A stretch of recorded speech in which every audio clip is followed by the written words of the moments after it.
Asmat Gurubhyo Namaha, Asmat Paramagurubhyo Namaha, Asmat Sarvagurubhyo Namaha.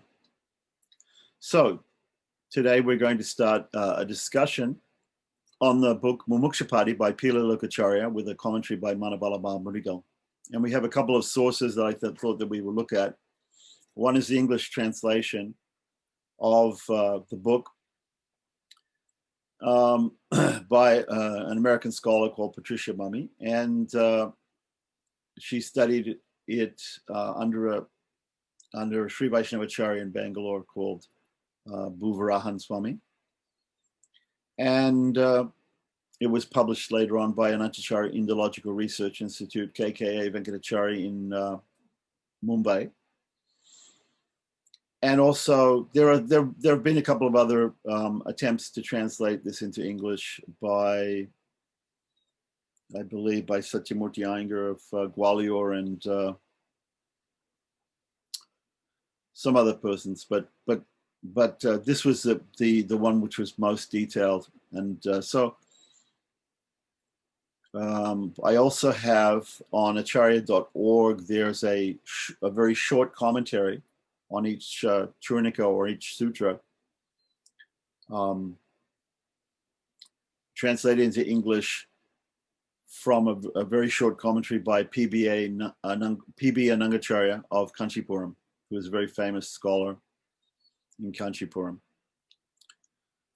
So I thought we would just go through some of those things, and if we could go through them maybe a little quicker than the traditional classes that we're having, where we're going through only a few sutras at the same time. I thought we could go through more sutras, and we could get a better overall view of the whole book. Now, Mumuksupadi, of course, is what we call a Rahasya Grantha.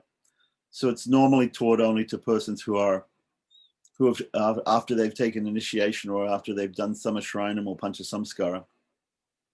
In Sri Vaishnavism system, the acharyas will give 3 mantras, minimum 3 mantras, to sometimes other mantras also, but minimum 3 mantras, the Astakshara mantra, Dvaya mantra, and Charmasloka of Bhagavad Gita at the time of Samashrinam to the students. And the full understanding or meaning, the depth of meaning of these is explained in this form of literature called the Rahasya Granthas. Rahasya means in Sanskrit secret or esoteric meaning, and Grantha just means book. So these are books of esoteric meanings. So of course there are 2 divisions of these Rahasya Granthas, mostly written by Vedanta Deshika and Pila Lokacharya to give interpretations of the meanings of the mantras for the Tenacharya Sampradaya and the Deshika Sampradaya, or the Vadagalais and Tengalais. Vedanta Deshika, of course, his books, he wrote, his great book on this is called Rahasyatraya Saram. And we have that also in English, which we could go through with Dr. Tirunarayan or some other person who is qualified to teach us the Rahasyatraya Saram. And if anybody wants a copy of that, also let me know. I can send you the link, download link for that. You can download that and read that. That's a nice book also. And for the Tenacharya Sampradaya, for the Tengalais, Pila Lokacharya has written the Rahasya Granthas. So Vedanta Deshika has written his Rahasyatraya Saram, and he's written also some other smaller esoteric books, which are called Chilarai Rahasyangal, which you also have in English. And for the Tengalais, we have Pila Lokacharya basically writing 18 books, which we don't have all of them, but we have we've gone through Srivachana Bhushanam, but Mumuksupadi is maybe the first one. There are also some other ones like Artha Panchaga and some other books which are available in English. So, and many of those books were commented on by Manavala Mahamudgal in the next generation after Pila Lokacharya. So we can start out Asmat Gurubhyo Namaha, Asmat Paramagurubhyo Namaha, Asmat Sarvagurubhyo Namaha. Let's start with the introduction to the book by Patricia Mummy, and we can have a look at that on the screen. Right. So the Sri Vaishnava tradition has a long and illustrious history, drawing its inspiration from the Tamil hymns of the Alwars, that is Nalaya Divya Prabandham, the 4,000 hymns, as well as from the Sanskrit tradition of Vedantic philosophy, Itihasa Purana, right? Remember that we have two Itihasas. Itihasa means what happened now or what happened then.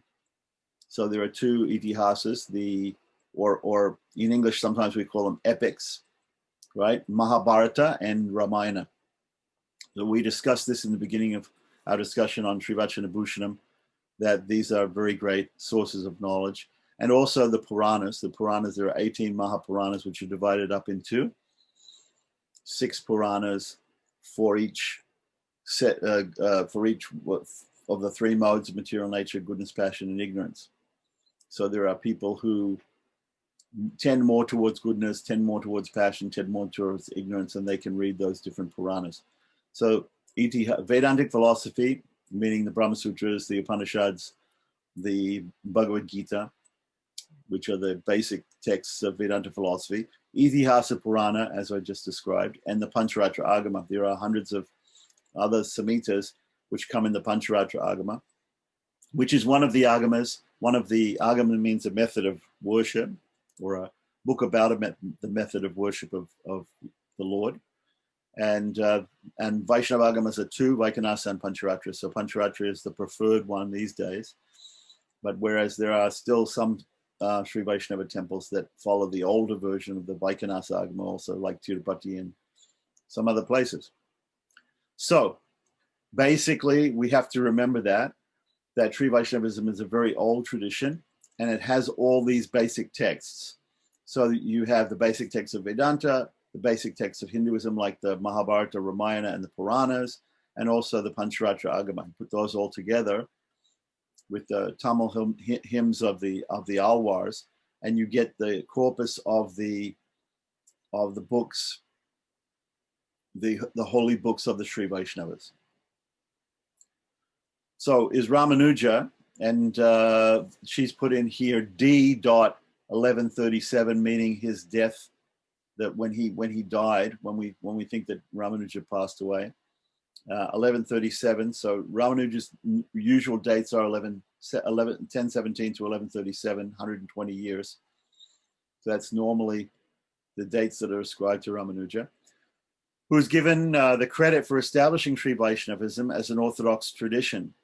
So basically, Ramanuja merged these traditions together. We have the Vedantic tradition coming from the Vedantic philosophy, and then you have the Alwars, their traditional Tamil prayers, their devotional hymns, and then the third thing that's put in there is the Pancharatra Agama. Sometimes Sri Vaishnavism is called Ubaya Vedanta. Ubaya Vedanta. Ubaya means this word Ubaya. You might be familiar if you read the Bhagavad Gita. Arjuna says to Krishna, Senayo Ubayo Madhye, please take me in between the two sides. So Ubaya means both. It means two sides. It means two things. So normally Sri Vaishnavism, or the system of Ramanuja Vaishnavism, is described as Ubaya Vedanta. It's the Vedanta of the end of all knowledge. Vedanta means the end of all knowledge, coming from the Tamil hymns of the Sanskrit tradition of the Vedanta and the Tamil tradition of the hymns of the Alwars. But if we add in there, she's mentioned also the Pancharatra Agama. If we add in the Pancharatra Agama, we get a third stream. And so really Sri Vaishnavism is these three things which come together, and they don't contradict each other, but they complement each other, these different scriptures. Okay, so Ramanuja was given the credit of establishing Sri Vaishnavism as an orthodox tradition by wedding the devotional piety of the Alwars with the philosophy of the Brahma Sutras and Bhagavad Gita. The Sri Vaishnava acharyas who followed him continued the synthesis of Ubhaya Vedanta, which he initiated. Okay, so she's mentioning the name Ubhaya Vedanta, even though she's said that there are these three streams, including the Pancharatragama. People usually talk about the Tamil Vedanta and the Sanskrit Vedanta as two things which are put together. So as Ubhaya Vedanta. In their sectarian activities and written works, they attempted to expound the devotion to Vishnu Narayana, which Ramanuja had taught as a means and end of the religious life. These acharyas were convinced that the same message of devotional surrender to the one true Lord of all, Vishnu Narayana, was the ultimate message of both Tamil and Sanskrit scriptures. The voluminous theological treatises of the Sri Vaishnavacharyas following Ramanuja have barely begun to get the kind of attention they deserve from Western scholars, mostly for linguistic reasons. So while the Sri Vaishnavacharyas wrote in Sanskrit, when they wanted to address the Advaitins, the Buddhists, and Shaiva rivals, right? So the Sri Vaishnavacharyas have written just like other acharyas in other forms of Hinduism or Vaishnavism, they've written in Sanskrit because that was the lingua franca, that was the type, that was the language used amongst for philosophical debate and by scholars in India, just like Latin was used in Europe. So when they wanted to write books against Advaita Vedanta, against Buddhism or against Shaivism, they wrote in Sanskrit, right? They generally, however, used a type of highly Sanskritized form of late medieval Tamil called Manipravala, which is basically a lot of Sanskrit words with Tamil endings, right? So Tamilized Sanskrit. So because it's easier for people to, just like we perhaps might use a few words like yoga, karma, guru in English. But yet, so for people who are unfamiliar with those Sanskrit terms, that's difficult. But now those words have come into English. So if you use them, it's a type of Sanskritized English. So similarly, this term for Manipravala actually means, money means a pearl, and pravala means a coral. So it's a term for many ladies used to wear a necklace of pearls, pearl and coral, pearl, coral, like this on a necklace. It looks very beautiful. And the idea is it's more beautiful to have a necklace of pearl and coral than just a plain pearl or a plain coral necklace. So Manipravala is the type of language that this book is written in. And also Sri Vachanabhushana, which we previously discussed, that's also written in this Manipravala, highly Sanskritized form of late medieval Tamil. When writing for readers of their own tradition. So when they're writing in-house, all these books are people, acharyas, preaching to their disciples, their students, rather than trying to attack other schools of philosophy in debate. So this is preaching to the choir. So these books were in Tamil because the people who were reading them had Tamil as their native language. And so for the general lay person, lay Sri Vaishnava, these are easier to understand than the heavy, very dense philosophical Sanskrit texts, purely Sanskrit texts. Only a handful of Western scholars are currently doing research in this rich and fascinating literature. An acute shortage of Manipravala texts available in translation in any language has made it difficult for one outside the sect to learn even the most basic of the Sri Vaishnava tradition after Ramanuja. So previously, you can also see attempts to describe the philosophical history of India by Das Gupta, who wrote History of Indian Philosophy. But he says very clearly that I'm giving the history of these different philosophical schools, but my only sources, I don't know Tamil, so I can't give you any information about that part of Sri Vaishnavism. I can only tell you about the Sanskrit part of Sri Vaishnavism. So in that way, many scholars didn't get a full understanding of the Sri Vaishnava Sampradaya and its culture and tradition. because they weren't able to understand the Mani Pravala. Maybe they knew Tamil, maybe they knew Sanskrit, so they could understand some things, but they didn't understand the Mani Pravala, the mixture of the two. Given this state of Sri Vaishnava scholarship, a translation of almost any text could not help but be a significant contribution. At the same time, there are several reasons why a translation of this particular text is especially needed.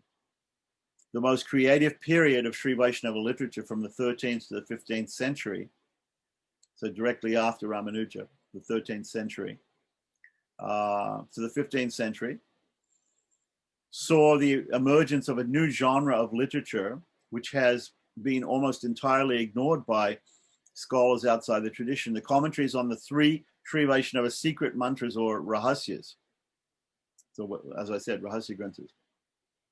Of the scores of such treatises written to date, English translations of only 2 of them have been published: Vedanta Deshika's Rahasyatraya Saram and Pilalokacharya's Mumuksupadi, without Manavala Mahamuni's commentary.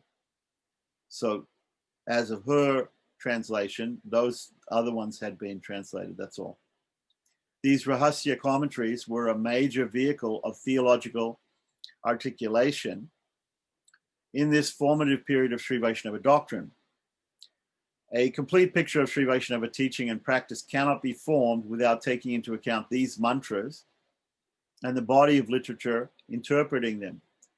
And there's, I have to say, historically, there's a reason why these things were never written down, these esoteric secret meanings.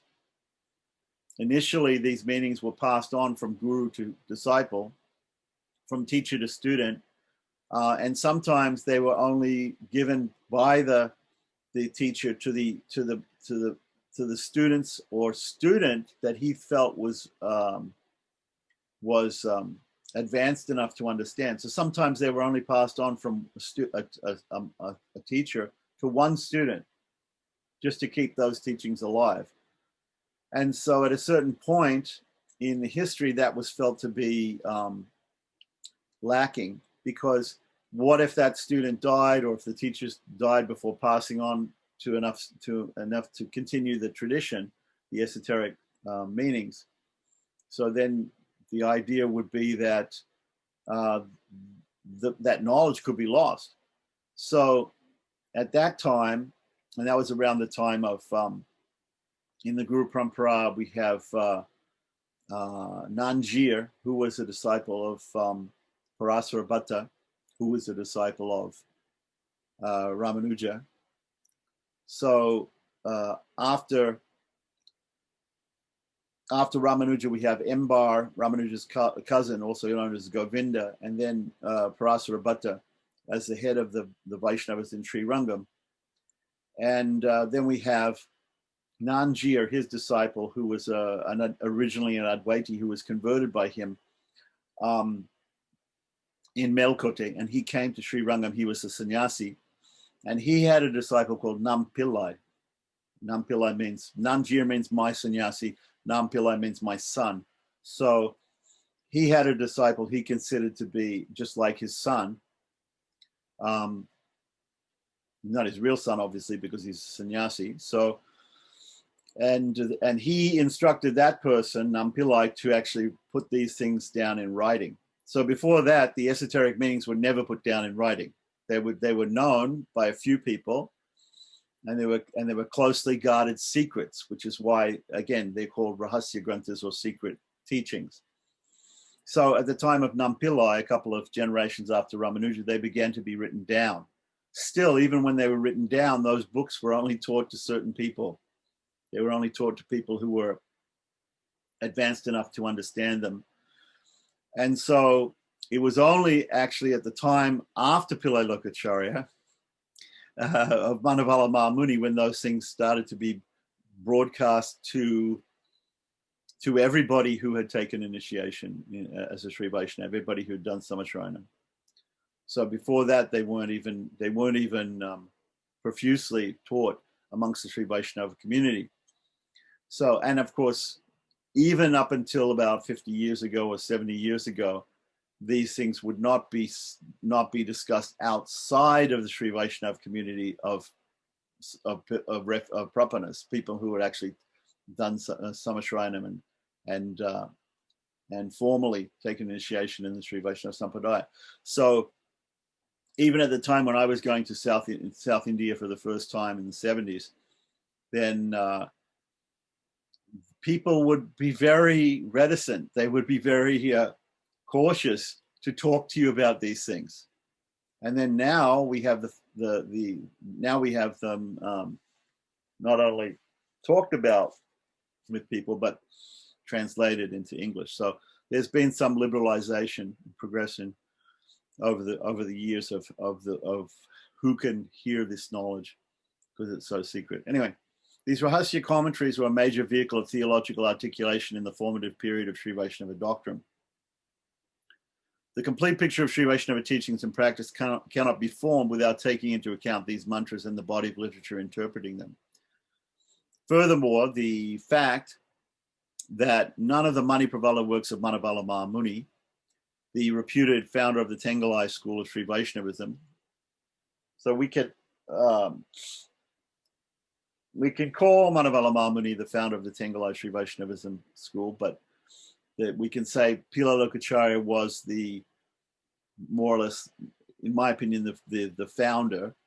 Maybe you could call Pila Lokacharya proto Tengalai. He was the one who started the idea of the more Tengalai interpretation of the secrets, and whereas Vedanta Deshika, obviously.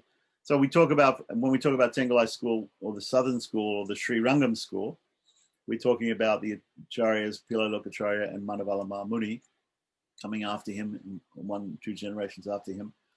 And for the Wadagalais or the Kanchipuram school, the northern school, because Kanchipuram is north of Sri Rangam in Tamil Nadu. So for the Wadagalai school, Vedanta Deshika. So have translated makes for a glaring need in Sri Vaishnava scholarship. It is Manavala Mahamuni whom over half of the current population of Sri Vaishnavas respect as a major figure of their Guru Parampara or line of instruction, stretching back through Manavala Mahamuni, through Ramanuja, through Yamunacharya, through Nathamuni, Namalwar, and to the Lord himself, through Mahalakshmi, of course.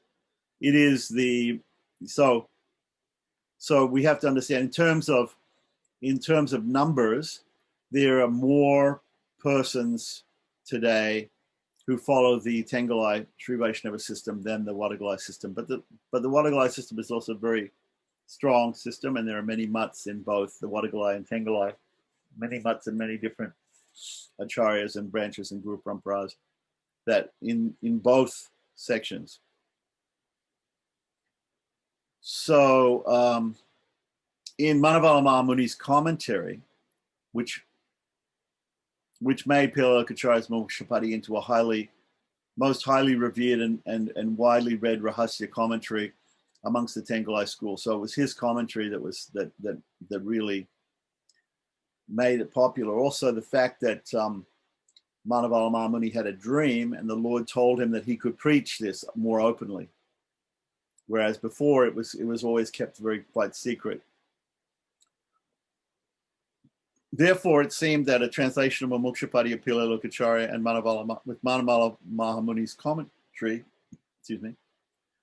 was called for in order to introduce this literature and this author to the scholarly community at large. What are the Sri Vaishnava mantras and how are they used? There are 3 such mantras given below in their most rudimentary translation. The Tira mantra, also known as the Mula mantra, Mula means root, or Astakshara, which means 8th syllable. Om Namo Narayanaya, Om, homage to Narayana. The Dwaya mantra, or Dwayam, Sriman Narayana Charano Sharanam Papadye Shubhadaya Narayanaya Namaha. I take refuge with the feet of Narayana joined with Shri. Homage to Narayana joined with Shri. And the third one is the Charma Sloka, Bhagavad Gita, chapter 18, verse 66. sarvadharman prityaja mam ekam sharanam vraja aham tva sarvapapebhyo mokshayishyami ma suchaha. Having relinquished all dharmas, resort to me alone as a refuge. I will release you from all sins. Be not grieved. Now, I also have a separate article. Which is very nice, written by Patricia Mummy, the author of this, or the translator of this text. And it comes in a compilation of texts in context, traditional hermeneutics in South Asia. And it's a specific article about the Sri Vaishnava interpretation of Bhagavad Gita 1866. So we can go through that also sometime, and I'll scan that and send that to everybody. That's also very nice. For at least 7 centuries, these mantras have been given to every Sri Vaishnava at the time of the initiating ritual of Panchasamskara. And of course, samskara is a purificatory ritual. It means initiation. And pancha means 5 because it consists of 5 things. Tapa, pundra, tato, nama, mantra, yagasya, panchamaha. So branding of the body with the symbols of Vishnu is tapa. So Shankha Chakra on the shoulders, and the conch and the disc of Vishnu. Tapa, pundra, wearing of the Urdhva Pundram in 12 or 13 places on the body. Tapa pundra tato nama, giving the student or the disciple a name that reminds him that he's a disciple or a follower of Lord Vishnu, and also a disciple of a follower of Ramanuja in Ramanuja's line. So Keshava Ramanuja Dasa, like that, or for example. Tapa pundra tato nama, mantra, giving these mantras. Revealing these mantras to the student.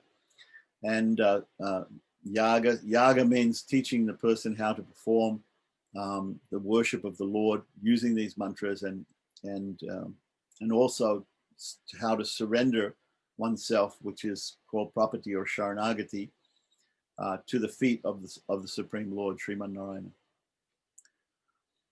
So bestowing of these mantras along with the Guru Parampara line, and so at the time of Panchasamskara, of course, the Guru Parampara is explained. So normally in all the different Vaishnava sampradayas, except perhaps in the Madhva Sampradaya, they have this system of Vaishnava Diksha, and when the Diksha mantras are given to a student, the Guru will at the same time instruct the Guru Parampara that those mantras come through.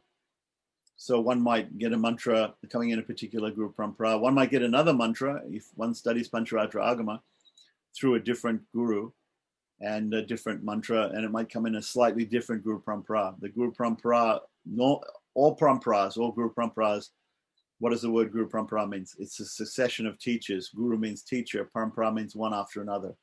So teachers one after another teach each other, teach a student, teach a student, teach a student. The student becomes the teacher in the next generation.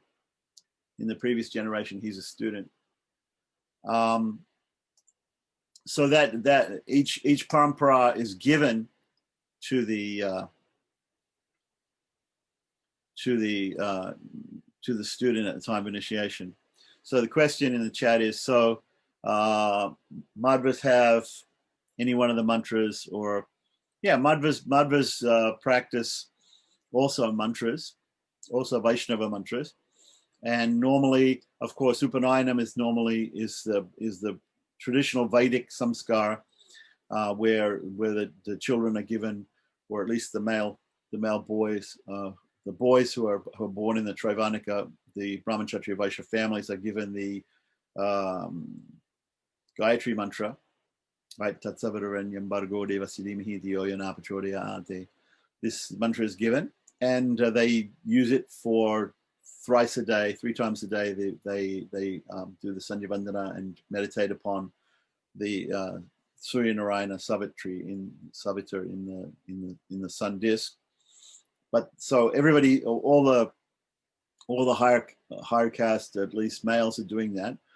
At the same time, this type of Vaishnava samskar is offered to everybody because it comes from Pancharatra, and Pancharatra is open to everybody. It's open to females. It's open to non-Brahmins, non-Dvijas. So it's open for everybody. In the Madhva Sampradaya, they have mantra upadesh. They have the instruction by teachers of mantras.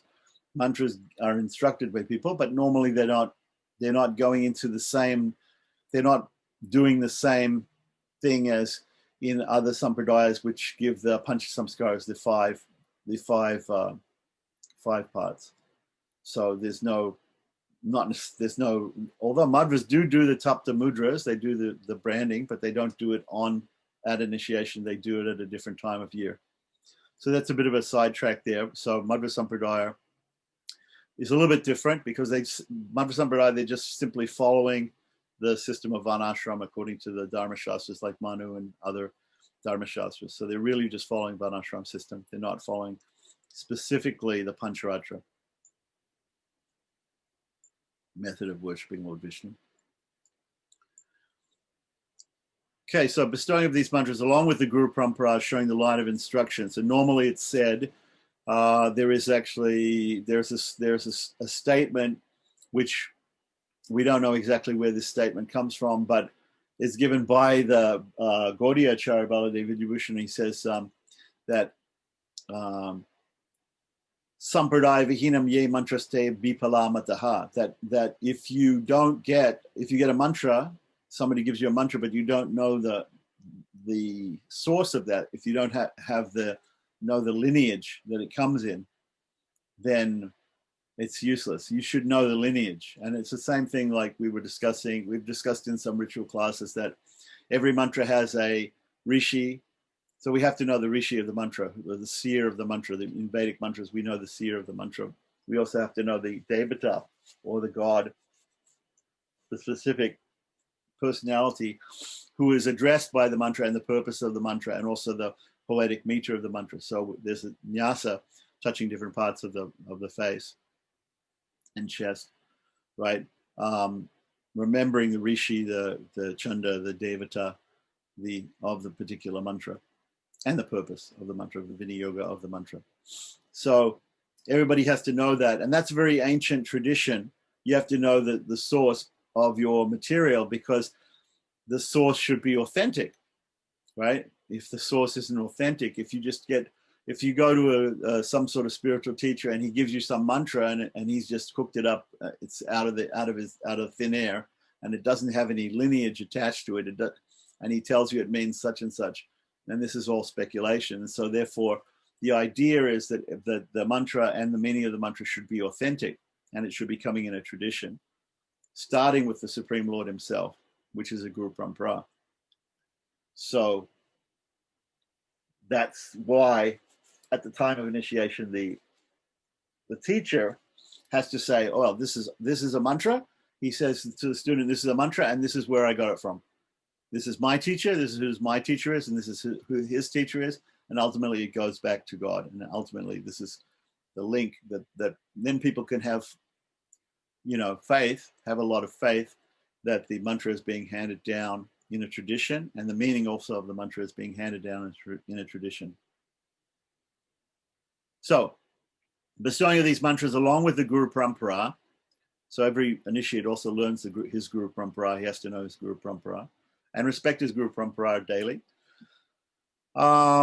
Showing the line of instruction through which they came, and is one of the 5 aspects of this rite.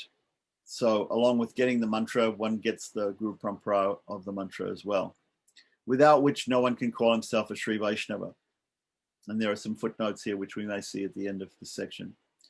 Every Sri Vaishnava subsequently is to recite the Guru Parampara daily after bathing, which is what I said. There's a thing called Guru Parampara Anusandhanam, and you sit down, and after bathing and putting on fresh clothes and tilak, and you sit there and meditate upon the lineage of teachers through which you've received these mantras. First of all, by chanting what's called the Vakya Parampara, which is just simply the names of the teachers in order, going back from your teacher, going back to Srimad Narayana. Asmat Guru Bhyo Namaha, Asmat Parama Guru Bhyo Namaha, Asmat Sarva Guru Srimati Ramanuja Namaha, Srimati Parankushadasa Namaha, Srimati Manamaya Namaha, Srimati Rameshwara, like that, going back. Shri Namaha, Shri Dharaya Namaha. And then there's also the Sloka Parampara, where you say some prayers, which are called Taniyans, or pranam mantras, to the different acharyas in the different parampara, going back to the Lord, like that. And that can be all of it can be abbreviated very much, just like in the beginning of these sort of discussions we abbreviate. We say Asmat Guru Bhyo Namaha, Asmat Parama Guru Bhyo Namaha, Asmat Sarva Guru Bhyo Namaha. But if you look at other people who are giving lectures or having discussions, Sri Vaishnavas, they'll start perhaps with a longer version, starting Sri Shaile Shadaya Patram Divaktyari Gunanavam Nitindam Paravam Bande Ramajamata Ramunim Lakshminata Samarambam Nati, like this. They'll go on and on with different slokas, and for Vadagalais they'll start Ramanujadaya Patram Jnana Vairagya Bhushanam Srimad Venkatanatayam Vande Vedanta Deshikam. And so we will say, Tengalais will say a prayer to Manavala Muni, and Vadagalais will start with Vedanta Deshika, and they'll also go back through their different lineages. That is called Sloka Parampara. So Asmad Deshikam Asmadiya Paramacharyana Sheshan Gurun Sriman Lakshmana Yogipanga Mahapuna Munim Yamunam Brahmam Padma Vilochanam Munivanam Natham Saradveshnim Senesham Sriyamandara Sahajaram Narayanam Samsraye. That's the Guru Parampara in Sloka form. And that's called Sloka Parampara. So you learn both Vakya Parampara and Sloka Parampara, and they are said every day during a rite called Guru Parampara Anusandanam. Anusandanam means meditation on the Guru Parampara, which we should always think of every day, because it is through the Guru Parampara that we get our knowledge handed down to us, as per Lord Krishna in Bhagavad Gita mentions this. After bathing, with gratitude towards his acharya. Yes.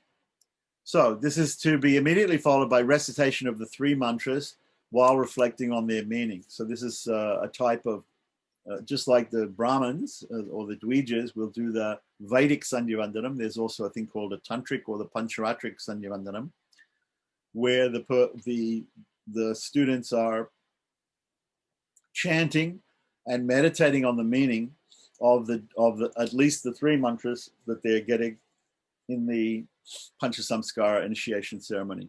It's like that. So normally that's also just not chanting of them, but meditating on the meaning. And also that is also accompanied by remembering the rishis, right? Asya Srimad Astag Sharma Mantra Sibhadrikashram Vasi Srimad Narayana Rishi Devi Gaiti Tandaha Pramama Srimad Narayana Devata Ambija Maya Shakti Mam Kilakam Shrimka. So there's all these, there are some japangas, there are some rituals that we go through which help us with the japa, with the recitation and the meditation on these particular mantras. There's also dhyana mantras to have the right frame of mind to think about the meaning of these mantras. So there are all those traditional things will also be taught by the guru at the time of the initiation, the Panchasamskara, like that. So, followed by recitation of the three mantras while reflecting on their meaning. He should then worship the domestic image. So that is what we call a tantric sandhya. So we do the, if those persons who have Upanayanam or Vedic initiation, they would do the Vedic sandhya, and after the Vedic sandhya, they would do the tantric sandhya or the Pancharatric sandhya, chanting the Pancharatric mantras. He should then worship the domestic image, meaning the deity in his house or in the temple, where the Tirtha mantra is also recited for the purpose of ritual purification. So as long as you're not in a temple, you probably, as a Sri Vaishnava, will be using the Tirtha mantra or the Astakshara mantra, Om Namo Narayanaya, in your daily deity worship in the house.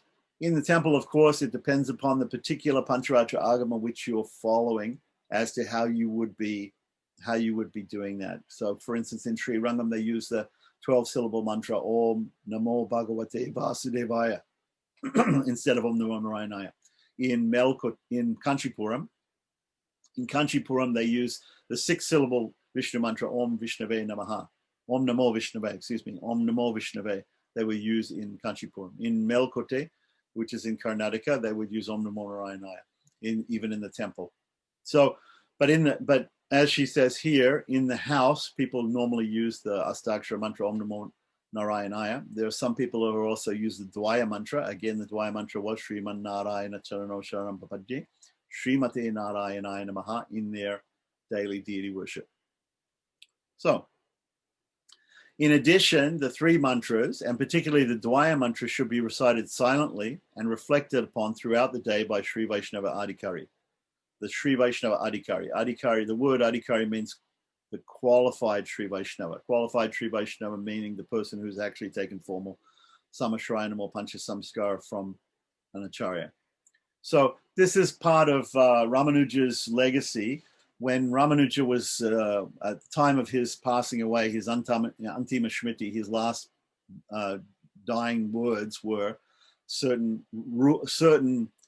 things that he, certain orders that he gave, his final orders that he gave to the Sri Vaishnava community involved also, he said you should study and teach the Sri Bhashya. There are many orders that he gave. One of them was you should always meditate upon the meaning of the Dwaya mantra. The Dwaya mantra is considered very specifically given information about, and the meaning of the Dwaya mantra is about property or about Sharanagati or surrender to the Supreme Lord. Sriman Narayana Charano Sharanam Prapadye. The words Sharanam Prapadye indicate a complete surrender to the Lord or property. So that's why they directly say that. Whereas the other mantras also indicate surrender, but the Dwaya mantra specifically and very literally describes surrender to the 2 feet of the Supreme Lord Sriman Narayana, and therefore it's considered good to chant it at any time or reflect on it throughout the day, 24 hours a day if you can, like that. Whereas this other mantra, Om Namo Narayana, is a Vedic mantra, comes from the Narayana Upanishad, and it requires some, like I said, some japangas, some rituals before you chant it in a particular, you have to be clean and whatever. But the other one, this Dwaya mantra, is sometimes chanted at any time. And some people also use it in their ritual worship at home of their deities, the Dwaya mantra. There's actually a text by Manavala Muni, which is called Jir Tiruvaradana Krama. Jir Tiruvaradana Krama. The Jir means sannyasi. Manavala Muni was a sannyasi. Tilalokacharya was a brahmachari, actually. Manavala Muni was a sannyasi. He had 8 major disciples called the Astadiggajs, the 8 directional elephants that are in Puranic cosmology hold up the universe. So he had 8 disciples who he called the eight directional elephants. He sent them out to preach. And he himself is called Jir, so Jir Tiruvaradana Krama. Aradhana means worship. Tiruvaradana means the worship of the Lord with Sri. So we always say in Sri Vaishnava terminology, we don't just say puja. We say aradhana. And to be more specific, we say tiruvaradana. Tiru, the V comes there because of Sandhi rules in Tamil. The conjunction of tiru and aradhana. Tiru aradhana becomes tiruvaradana. So tiruvaradana in Sri Vaishnava parlance or jargon means the worship of the deity. Tiruvaradana. So we don't just say, oh, I'm going to do my puja today, or, I'll say I will go for Tiruvaradana. And in Tiruvaradana we use Om Namo Narayanaya, the Astakshara mantra, but sometimes we use the Dwaya mantra. Okay. So this book by Manavala Muni is a method of doing puja to the deity using the Dwaya mantra. It's called Jir Tiruvaradana Krama. Jir Padi. Jir Padi means following the Jir, meaning Manavala Muni. Traditionally, it has been understood that a few especially devout Sri Vaishnavas, after their Pancha Samskara or initiation, would seek further instruction in the meaning of the 3 mantras so as to be able to more fully understand and reflect on their meaning. So even today, what happens is that many people, they'll be born into a Sri Vaishnava family, and they'll take Panchasamskara, they'll take initiation from their guru, from their teacher, but they won't go deeply into the esoteric meanings of the mantras. They know what the mantras mean, just as we saw the meaning of the mantras, the bare meaning of the translation of the mantras, but they don't go deeply into the meaning of every single letter and every phrase in the mantras and all the different esoteric understandings that can be brought out from them, that have been given to us by the different acharyas. So few people do that. And so this book, Mumuksupadi, is for that purpose. It's for the purpose of going into more deeply those meanings. These profound meanings of the mantras are not to be taught to just anyone who has had Panchasamskara, right? But only to those who are particularly eager to learn their truths and who demonstrate deep respect for the acharya and his tradition. So even at the time when she studied this in Bangalore, she must have it must have been very difficult for her to find a person, a Sri Vaishnava Acharya, who would teach her this, right, without herself, because she's a scholar and she's not a Vaishnava. Not that she's not a Vaishnava, but she's just a scholar. She's not, like mostly in India, the scholars all belong to the traditions that they are scholars of. Whereas in the West, we have many people who are scholars of Hinduism, but they're not Hindus at all. They're not followers of it. So for her to actually find somebody to teach them, and I've experienced this also, it's very difficult when you come from outside the tradition, if you're a foreigner or if you're a scholar or whatever it is, and you try to enter the tradition, you'll find a lot of roadblocks put up by people who are very orthodox, and you won't be able to find out the esoteric meanings or anything, because they're just kept as a secret for the inner few. So, but only those who have, so who are particularly eager to learn the truth and who demonstrate respect for the Acharya tradition. Under no circumstances are the mantras and their meanings to be given or to be discussed with anybody without proper qualification, right? Which she writes here in this introduction, even though she's printing this book for everybody to read, and it's available for everybody. So, but that is the traditional understanding. The traditional understanding is that even when I went to South India in the 70s, people would not discuss these topics with you unless you were initiated Sri Vaishnava. Even today, I have friends who have wanted to learn certain things about Pancharatra, and they've gone to teachers who I have in South India who have taught me certain things like that, and they've asked them, please, can you teach me this? I've taken them and said, look, can you teach this person this? And they said, yeah, we can teach you. First take Panchasamskara, first take initiation. After you take initiation, we'll teach you. But before that, we won't teach you. Sorry. So it's it's very orthodox understanding and feeling, but it's still there. There are still some very traditional people there who feel like that. This traditional use and treatment of the mantras has remained fairly constant up until recent times. Now with the printing press, in the Middle Ages in Europe, they invented printing press. So now that the printing press has made Rahasya commentaries widely available, and the inquiries of Western scholarship have broken the code of secrecy around the Veda itself, one might expect that there would be some compromise in the secret nature of Sri Vaishnava mantras. We now find that even the Orthodox are generally willing to share their teaching with anyone who is interested. There you go. Because once again, we find with Kali Yuga marching on, we find that nowadays there are fewer and fewer people, even from within their tradition, who are interested in understanding the depth of knowledge that is there. And so because of that, teachers have become more open, and they've even taught such things to foreigners and people who are not from outside the tradition. However, there are some traditional Sri Vaishnavas to this day who refuse to discuss mantras with non-initiates. Correct. She's correct. Historical origins of the mantras in Sri Vaishnavism. How long have these three mantras been used by the Sri Vaishnava community? This is an interesting point.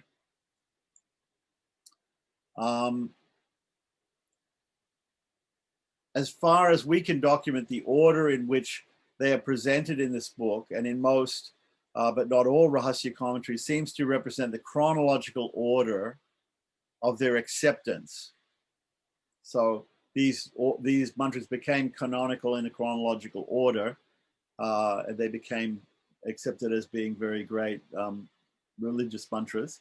And so the order that she gives here is Tira mantra, Dwaya mantra, and Charma sloka.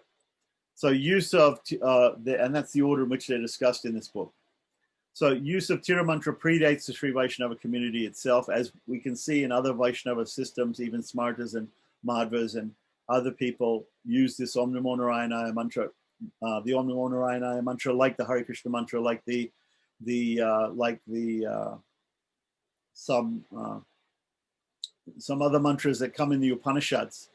So because it comes in the Upanishads, it predates even the Sri Vaishnava community. When she says Sri Vaishnava community, she means here the type of Sri Vaishnava that we see after Yamunacharya and after Ramanuja. Because of course, with the Guru Parampara, it goes back all the way to Srimad Narayana, so you can't really predate it, because you can't predate the Supreme Lord. So every Parampara goes back to the Supreme Lord. So she's just talking in modern scholastic terms of chronological order. Use of Tira mantra predates the Sri Vaishnava community itself, going back to the first Alwars and probably earlier to the epic period. Okay, so scholars have a certain dating that they give to the Alwars and to all things, to the epics and whatever, like the Itihasas, Mahabharata and Ramayana. And Sri Vaishnavas have a traditional set of dates. So the traditional dates for the Alwars might be that the three Alwars, the first three Alwars chronologically, Pogai, Buddha, and Pei Alwars, were called Mudala Alwars, and they apparently appeared just at the beginning of Kali Yuga, just at the end of the last Yuga, which was the Treta Yuga, Dwapara Yuga, excuse me, at the end of Dwapara Yuga. And in the last few weeks of Dwapara Yuga, in the beginning of Kali Yuga, so 3 or 4 Alwars appeared just before Kali Yuga, and the rest of them just after Kali Yuga. So the traditional dates of Kali Yuga is 5,000 years prior to today, somewhere around 3,200 BC or BCE, before the Common Era, but that is the traditional dates. The scholars have a different idea. Obviously, the Nalaya Divya Prabandham, the Tamil prayers of the Alwars were there before Nata Muni. So Nata Muni was before Yamunacharya. So Yamunacharya was before Ramanuja. So let's say Yamunacharya was 10th century, 900s. Nata Muni must have been prior to that, maybe the 9th or 8th centuries, right? And therefore the Alwars have to be prior to that period in terms of scholastic dating. So you're going to find these two different ideas of dates of the Alwars and of the Acharyas with scholars, and also with traditional dates, which are mostly accepted by practitioners or Sri Vaishnava devotees. So, but it really doesn't matter, because we're not too interested in dates. What we're interested more in is the actual spiritual meaning of the mantras, and not the chronological date or even the historical dates. Use of Tira mantra predates the Sri Vaishnava community itself. It goes back to the first Alwars and probably even earlier to the epic period. The name of Narayana is well rooted in the later Vaishnava Upanishads, like Mahanarayana Upanishad, Subala Upanishad, or even the actual Astakshara mantra comes in the Narayana Tavashira Upanishad, which is going to be described just now. And in the Mahabharata, especially in the Moksha Dharma section of Shanti Parva. So there are different sections of Mahabharata, and one of them is called Moksha Dharma, which talks about how to attain moksha, how to attain liberation. The Dharma means religious practice, and moksha means liberation from this cycle of samsara. Section of the Shanti Parva. So there's a section in Mahabharata called Shanti Parva, which has to do with peace. So the brief Narayana Atavashira Upanishad, quoted by Manavala Mahamuni, right, gives specific instruction on how the 8th syllable in how the 8-syllable Astakshara mantra Om Namo Narayana is to be pronounced. So in that is Omiti Ekaksharam, Namiti Dvayakshare, Narayana iti Panchaksharani, Om Namo Narayana iti Mantra Pasakaha, Vaikuntha Bhuvanalokam Gamishati. These are all statements that come from that Narayana Atavashira Upanishad, which is chanted by Sri Vaishnavas as part of ritual worship sometimes.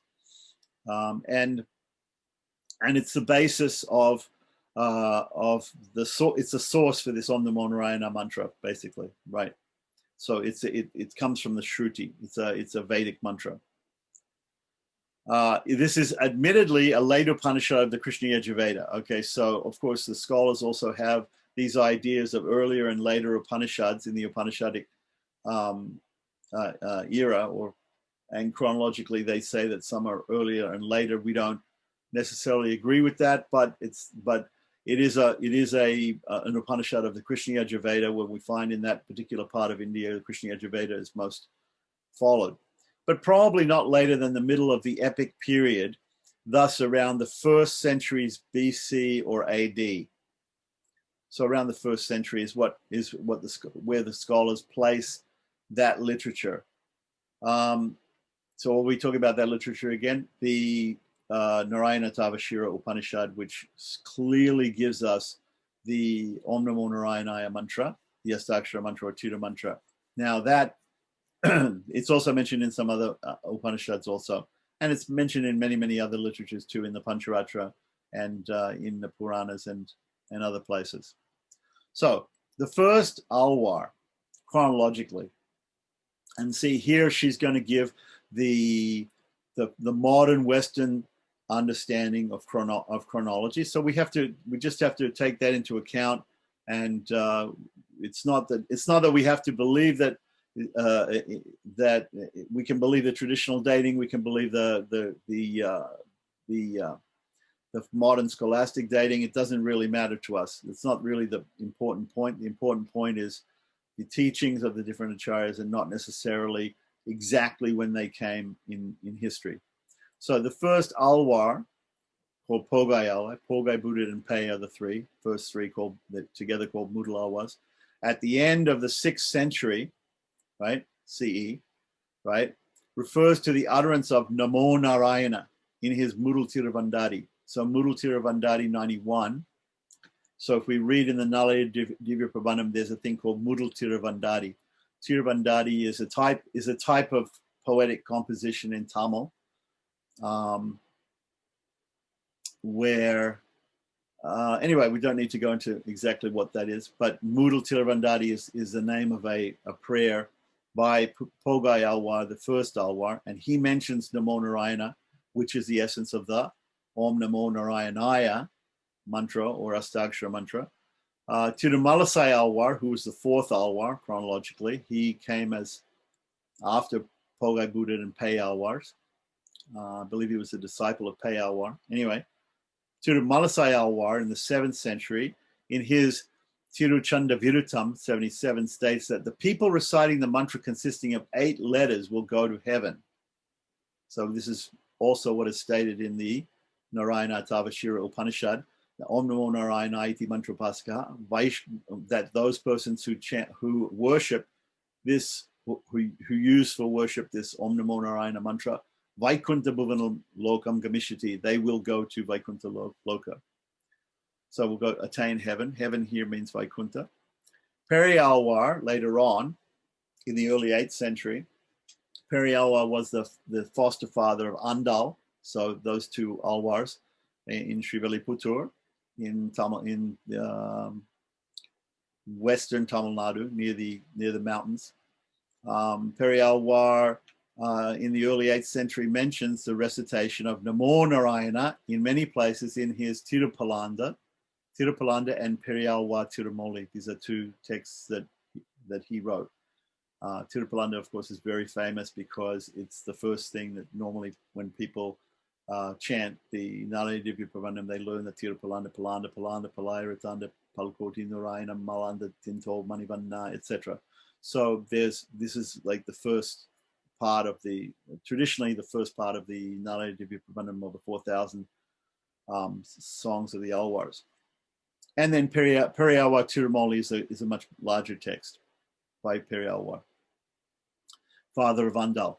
Tirumangai Alwar, who is chronologically considered the last of the Alwars, right, historically, right, about a generation later, she says about a generation later, so early 8th century, a generation later of early 8th century was mid 8th century, let's say, according to the Western scholars, right, about a generation later, also had many similar references to Om Namo Narayana in his one entire decade, one entire set of 10, the Nalaya Divya Prabandham is a lot of times it's divided up into hundreds of verses. So this 100, that 100, the other 100, and also tens of verses. So sometimes an alwa will keep to a theme for 100 verses. Sometimes an alwa will keep to a theme for 10 verses. So that's called a decade. So one entire decade of his Periya Tirumoli, which was his big work. Periya means big in Tamil. Periya Tirumoli ends all stanzas with, so like every verse of this particular set of 10 verses ends with, if I have to utter a name, it is only that of Narayana. So he alludes to the idea of chanting the name of Narayana or the Om Namo Narayana mantra. So these are all she's giving here. She's giving pramanas. She's giving what we call proofs from the Vedas, first of all, from the Vedas, the Upanishads, and also proofs from the Nalaya Divya Prabandham, right, for the use of the mantra Om Namo Narayana. At the same time, we begin to find scattered references to this mantra in the Puranas and Pancharatra Samhitas, though dating this literature is extremely difficult. The story of Narayana revealing this mantra to Nara, so we all have heard that the origin of this mantra, the Puranic story of the Puranic story, unfortunately I can't find it in the Puranas, but this is a story that the Lord decided to reveal this mantra to humanity, and in order to do it, he incarnated himself as the guru, as the teacher, and as Narayana, and as a student also as Nara. So Nara Narayana Rishis in Badrika Ashrama, which is up in the Himalayas beyond it's called Badrinath, right? Beyond Hardwar and Rishikesh, you go up in the Himalayas, and it's one of four holy places up there. So this Badrika Ashram. So in Badrika Ashram, Nara and Narayana are supposed to have incarnated, and Narayana taught Nara, or gave initiation to Nara in the Om Namo Narayana mantra. So sounds like a Puranic incident, but we were unable to locate it. The Lakshmi Tantra, which is a Samhita of the Pancharatra Agama, mentions the 8-syllable mantra Om Namo Narayana as foremost amongst 5 Vyapaka mantras of the Lord. So that's very interesting, because normally we only hear about 3 Vyapaka mantras, but here she said that there are 5 Vyapaka mantras. We have to look and see what the other ones are. I believe one of the other ones is the Chitante Stotra, and one of them is, I don't know which the other one might be. Maybe it's Pranava Omkar. We have to look this up. Anyway, so 5 Vyapaka mantras. Now, what do we mean by Vyapaka? Every time we come across some technical jargon here, I'm going to explain it. So the word Vyapaka means all pervasive. So what is the one characteristic of God that nobody else has, that sets him apart from everything else? Because in Sanskrit, we have a word lakshana, and lakshana means a quality, a defining quality. So for instance, you have an elephant, you have a horse, they both have 4 legs. And elephant, horse, and cow all have 4 legs, right? Whereas the elephant is the only animal with a trunk. So if I say there's a 4-legged animal over there with a trunk, you immediately know it's an elephant. You don't have to ask, is it a cow or is it a horse? Because but if I say there's simply a 4-legged animal over there, you think, well, maybe it's a cow, maybe it's a horse, maybe it's an elephant, or maybe it's some other 4-legged animal. So the word lakshana in Sanskrit not only just means qualities or qualities, but it means a specific quality that defines the thing as different from every other thing, from any other different thing. So the trunk is a thing which defines the elephant as distinct from other animals. So So this Vyapaka, or all-pervasiveness, defines the Supreme Person as different from every other sentient being. So I'm a sentient being, you're a sentient being, we're all sentient, we're all able to think, right? Descartes says, I think, therefore I am, right? So we think, we're able to, we have attributive consciousness, right? We're able to think, we're able to understand that we exist because we think, right? And so, so we're all conscious beings, right? The Lord is also a conscious being. But what's the difference between him and us? The main difference that defines him is that he's all pervasive. He's everywhere. He pervades the universe from within the universe, right? Within every atom. And he also pervades it from outside. He pervades the universe from outside. The universe is within him and he's within the universe. So that is called Vyapaka. So there are 3 Vyapaka mantras usually: Om Namo Narayana, Om Namo Vishnave, and Om Namo Bhagavate Vasudevaya. These are called Vyapaka mantras because they're the Vasudeva mantra means that God pervades from outside. The Vishnu mantra means that God pervades from inside. The Narayana mantra means that God pervades from outside and inside, both. And then she mentions that there are 5 Vyapaka mantras. So there are 2 other mantras, 2 other Vyapaka mantras, which we haven't discussed and which we can see. Probably it'll be in the footnote. Anyway, so in the point she's making here is that there's a very a book called Lakshmi Tantra, which I have on my shelf here, was translated by a Dutch scholar, or maybe, I'm not sure, maybe an Indian scholar, but it was printed in Holland and into English, and we have the Sanskrit and the English. Very prominent Pancharatra Agama also talks about many forms of Lakshmi and goddesses.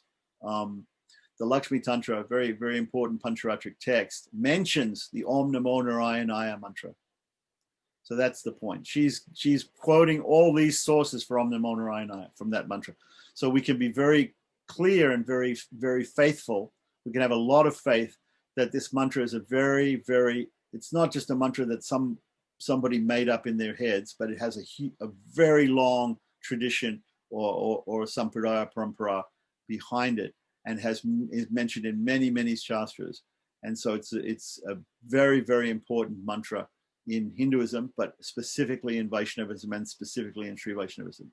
So a very influential Pancharatric text, the Lakshmi Tantra, is another very influential Pancharatric text is the Naradiyam, or the Naradiya Kalpa. Kalpa, the word Kalpa means ritual or like Agama, a method of worshipping the Lord. Naradiya Kalpa.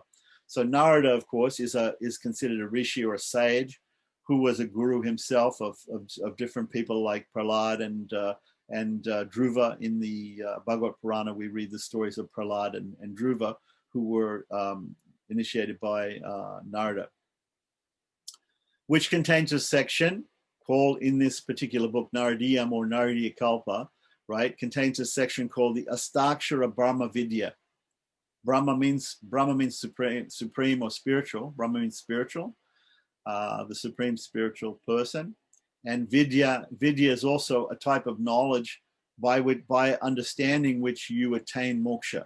So Brahma Vidya. In the Upanishads, there are considered to be 32, or sometimes people say 33, different methods of meditation that you can do, or different methods of practice that you can do to attain moksha. So that's explained in the Upanishads.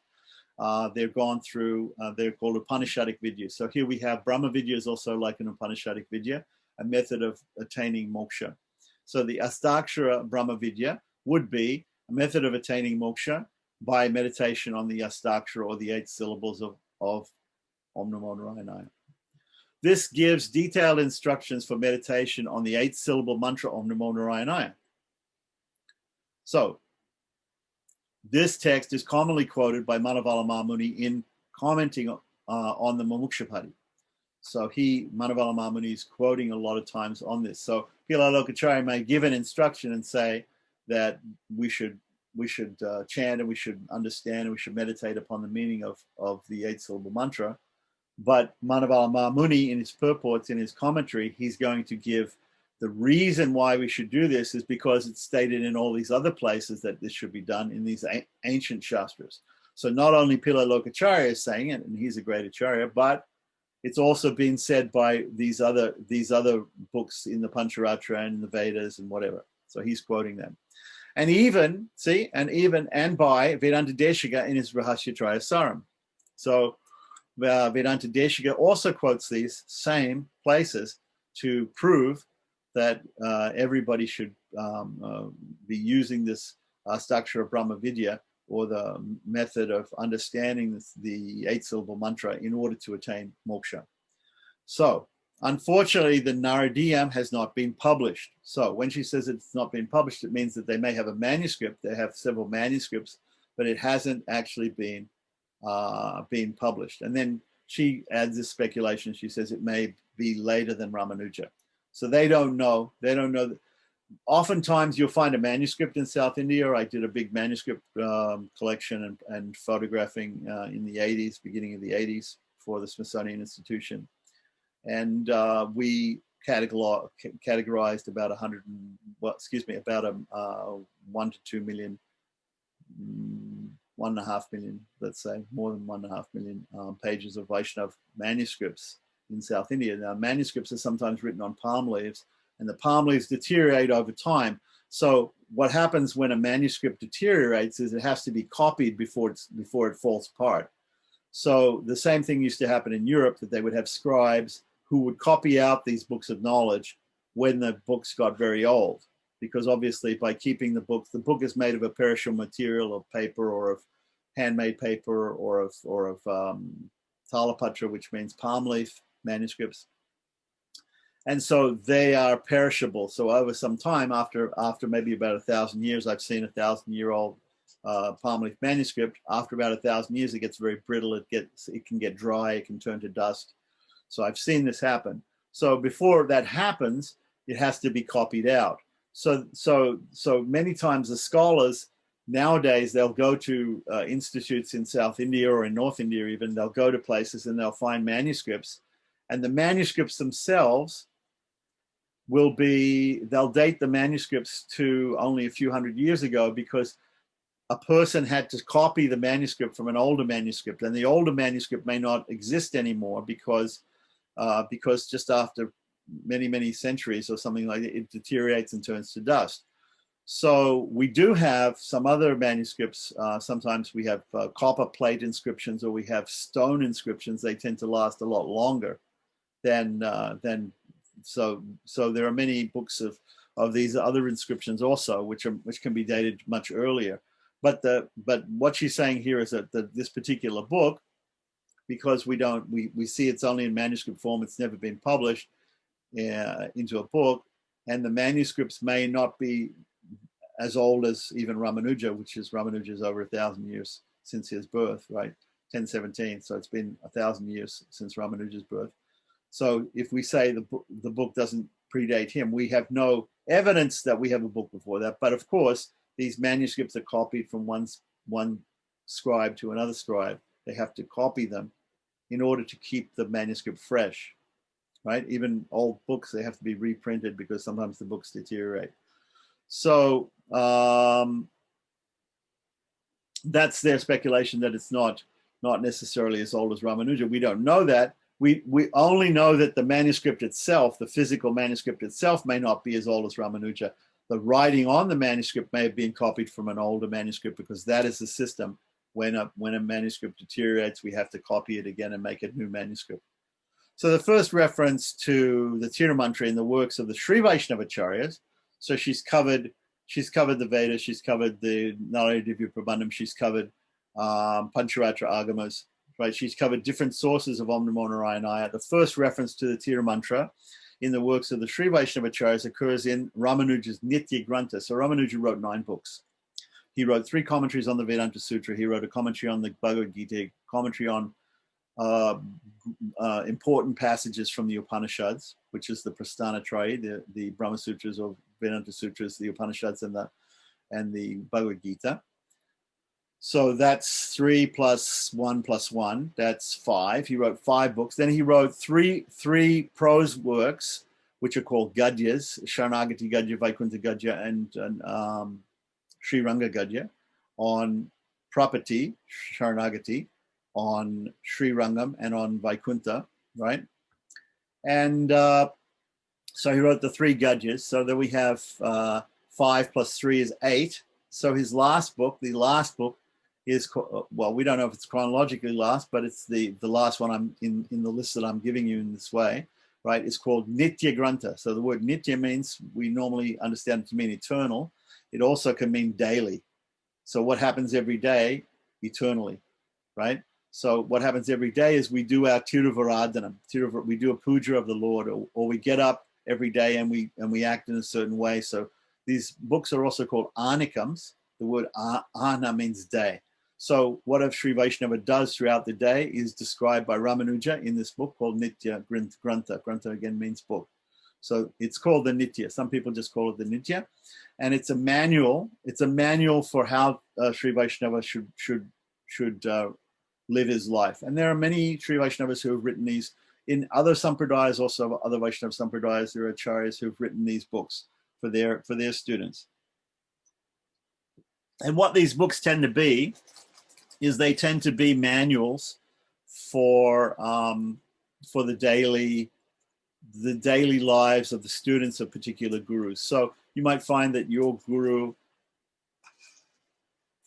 has written a book like that, or has a little pamphlet for his disciples. This is how you should get up, and this is, then take a bath, and afterwards, this is how you should put on tilak. This is how you should. It's like a manual, bhakta manual for the disciples. So Ramanuja wrote one. It's called Nitya Grantha. It's available in English. There are commentaries on it. There are also, as I said, there are other books, like I mentioned, the Jiyapadi Tiruvaradhanakrama by Manavala Mahamuni for the Tengalais, for followers of Manavala Mahamuni, how they should follow, how they should live their lives and do their worship and everything. And then there are other books by other people. Parasara Bhatta wrote one called Kriya Deepa, I believe. That's also in English. So we have a few of these. Then we have other books like Panchakala Kriya Deepa, which is an older book associated with the Pancharatra Agama, which also maps out the 5 parts of the day of a Sri Vaishnava and what he should do in each of those parts of the day. So the Tira Mantra finds its first reference in Sri Vaishnava books by Sri Vaishnava acharyas, right? So in the Guru Parampara, we have coming down from the Lord, Goddess Mahalakshmi, and then Vishwaksena from Vaikuntha down to Nama Alwar, right? Then we have basically down to Natha Muni and his followers, the 2 acharyas after him, and then down to Yamunacharya. So we don't really have any of these type of books of daily worship until we get to Ramanuja. So we don't have anything by Yamuna on that. We don't have anything by Natha Muni or Pundarikaksha or Uryakonda, those acharyas. We have only starting with Ramanuja. So Ramanuja started this for in the Ramanuja Sampradaya. That's the oldest book that we have like that. Beyond that, we can look to the Pancharatra, where there are much older texts, and there are some texts of Anikams or daily devotional manuals in the Pancharatra also. But that's mostly only followed by people who are Pancharatric priests in temples. With that, so most of the Sri Vaishnava community, they're not actually temple priests, so they follow the Nitya Grantha, or they follow a manual coming in their own Guru Parampara, or from one of their acharyas, or from their ancestors, or from their family lineage. A guidebook of daily ritual practices for a Sri Vaishnava, though some have doubted his authorship of this work. The arguments supporting that proposition are rather weak. Right, so she's basically saying that there are some people who doubted. There's one scholar who doubts that Ramanuja wrote the Gadyas, the 3 Gadyas, Sharanagati Gadya, Vaikuntha Gadya, and Sri Ranga Gadya. But mostly everybody accepts that he wrote these 9 books. So the Nitya Grantha refers repeatedly to the use of the Mula Mantra, meaning the Astakshara Mantra or Om Namo Narayana, for self-purification in ritual context during bathing, in connection with puja, etc. Though recitation of the Guru Parampara is mentioned, there is no explicit reference to the recitation of this or any other mantras in that context, as is the current practice. Okay, so we don't see this common practice of Guru Parampara Anusandhanam, or meditation on the lineage of acharyas, lineage of gurus that have given you the 3 mantras, right? In the Nitya Grantha. And Nitya Grantha is a whole other thing. If people want to go through Nitya Grantha, we can have a separate discussion about the actual Nitya Grantha and what it is, because it may differ a little bit from the way people do things today, because it was the way Ramanuja suggested. But then, of course, the tradition has got a lot more acharyas after Ramanuja who have added, who perhaps they haven't subtracted anything, but they've added certain things, and they have different interpretations of certain things, or let's say further explanations of certain issues, right? So the Dwaya mantra does not have such a long history. Its main teaching, the proposition of the position of Shri as the Lord's consort, right? Mahalakshmi, or Sri Devi, is the eternal consort of Sriman Narayana, and the mediator for the soul's salvation. So this is a very important aspect of Lakshmi. We don't just worship Narayana. We don't just worship Vishnu. We worship Sriman Narayana. We worship Shri with Sriman Narayana, with Narayana. Shri with Narayana. Narayana, Shri is always with Narayana. She's there as a Srivatsa on the right side of his chest, which is a marking of Shri. And she's the mediator. She's in between the souls and God. She mediates between them, between the errant souls and God. So the souls here in this material world. And in Sanskrit, that is called Purushakara. So we learned this also when we were studying Sri Vachanabhushanam. In Sri Vachanabhushanam, she's called the Purushakara. And there was an important explanation about her role in salvation given there. So the Dwaya mantra is very much giving us, of course, it's there in the Omkara, it's there in the Tir mantra, it's there in the Charma Sloka also, but specifically in the Dwaya mantra, Shriman Narayana Charano Sharanam Prabhati, Srimate Narayana Namaha. In both parts of the Dwaya mantra. Why is the Dwaya mantra called Dwayam? Dwa means 2 in Sanskrit, so it's divided into 2 parts. The first part, Shriman Narayana Charano Sharanam Prabhati, that's one sentence. Second sentence, Srimate Narayana Namaha. Both sentences start with Shri. Sriman Narayana and Srimate Narayana Namaha. So Shri is very important as a mediator between the souls and God. And in that position, she is called the Purushakara, somebody who stands in between, mediator, and mediates between them. So this is very important. And in fact, in the Sharanagati Gaja, this mantra is given. So she's going to mention that in a minute here. Its main teaching, the position of Shri as the Lord's consort and the mediator for the soul's salvation, is well rooted in the hymns of the Alwars, in the Pancharatra, and the works of the earliest acharyas. So, for instance, Yamunacharya has written a Shri Stuti. He's Chadasloki, four verses on Shri, on Mahalakshmi. He's also written another prayer about Lord Narayana, 65 verses, called Stotra Ratna, which we are in the process of studying. So Shri is very important, especially in the Shri Sampradaya, because Mahalakshmi is considered beyond every parampara, is of course founded by the Supreme Lord, but the next acharya, the founding acharya, who is the next person in line, is Mahalakshmi for the Shri Sampradaya, whereas for the other sampradayas, there are other personalities who have the knowledge has descended through. So her position, Mahalakshmi's position in relationship to the souls, she's the mother of the souls. In relationship to the Lord, she's the wife of the Lord. She's a consort of the Lord. So she stands as our mother and his consort. So she's able to mediate between the two. Just like in a family, the wife and mother is able to mediate between the children and the father. That's the analogy. Anyway, so the first documentable evidence of this use of the Dwaya mantra itself is in one of Ramanuja's works with his, what I mentioned, his Sharanagati Gadya, his prose work. Gadya means prose work on Sharanagati or property. His prose work, right, refers twice to the Dwayam by name, though without stating it. So when you chant Sharanagati Gadya, some people say you should be chanting this. Well, it's a traditional Sri Vaishnava should chant every day the prayer of property, Sharanagati Gadya, which is it's written by Ramanuja. It's considered to be a conversation between Mahalakshmi and Sriman Narayana and the soul, or Ramanuja, representing the soul, and a conversation between them about surrender, and especially to be chanted on the day of Panguni Uttaram, which is the day when Lord Ranganatha comes to visit his divine consort Ranganayaki in Sri Rangam and sits together with her. And it's considered to be the beginning of the liturgical year in Sri Rangam, where people will surrender to the Supreme Lord. It is analogous to the soul taking initiation or panchasamskara. So the time to surrender or to do property is when the Lord is with Mahalakshmi.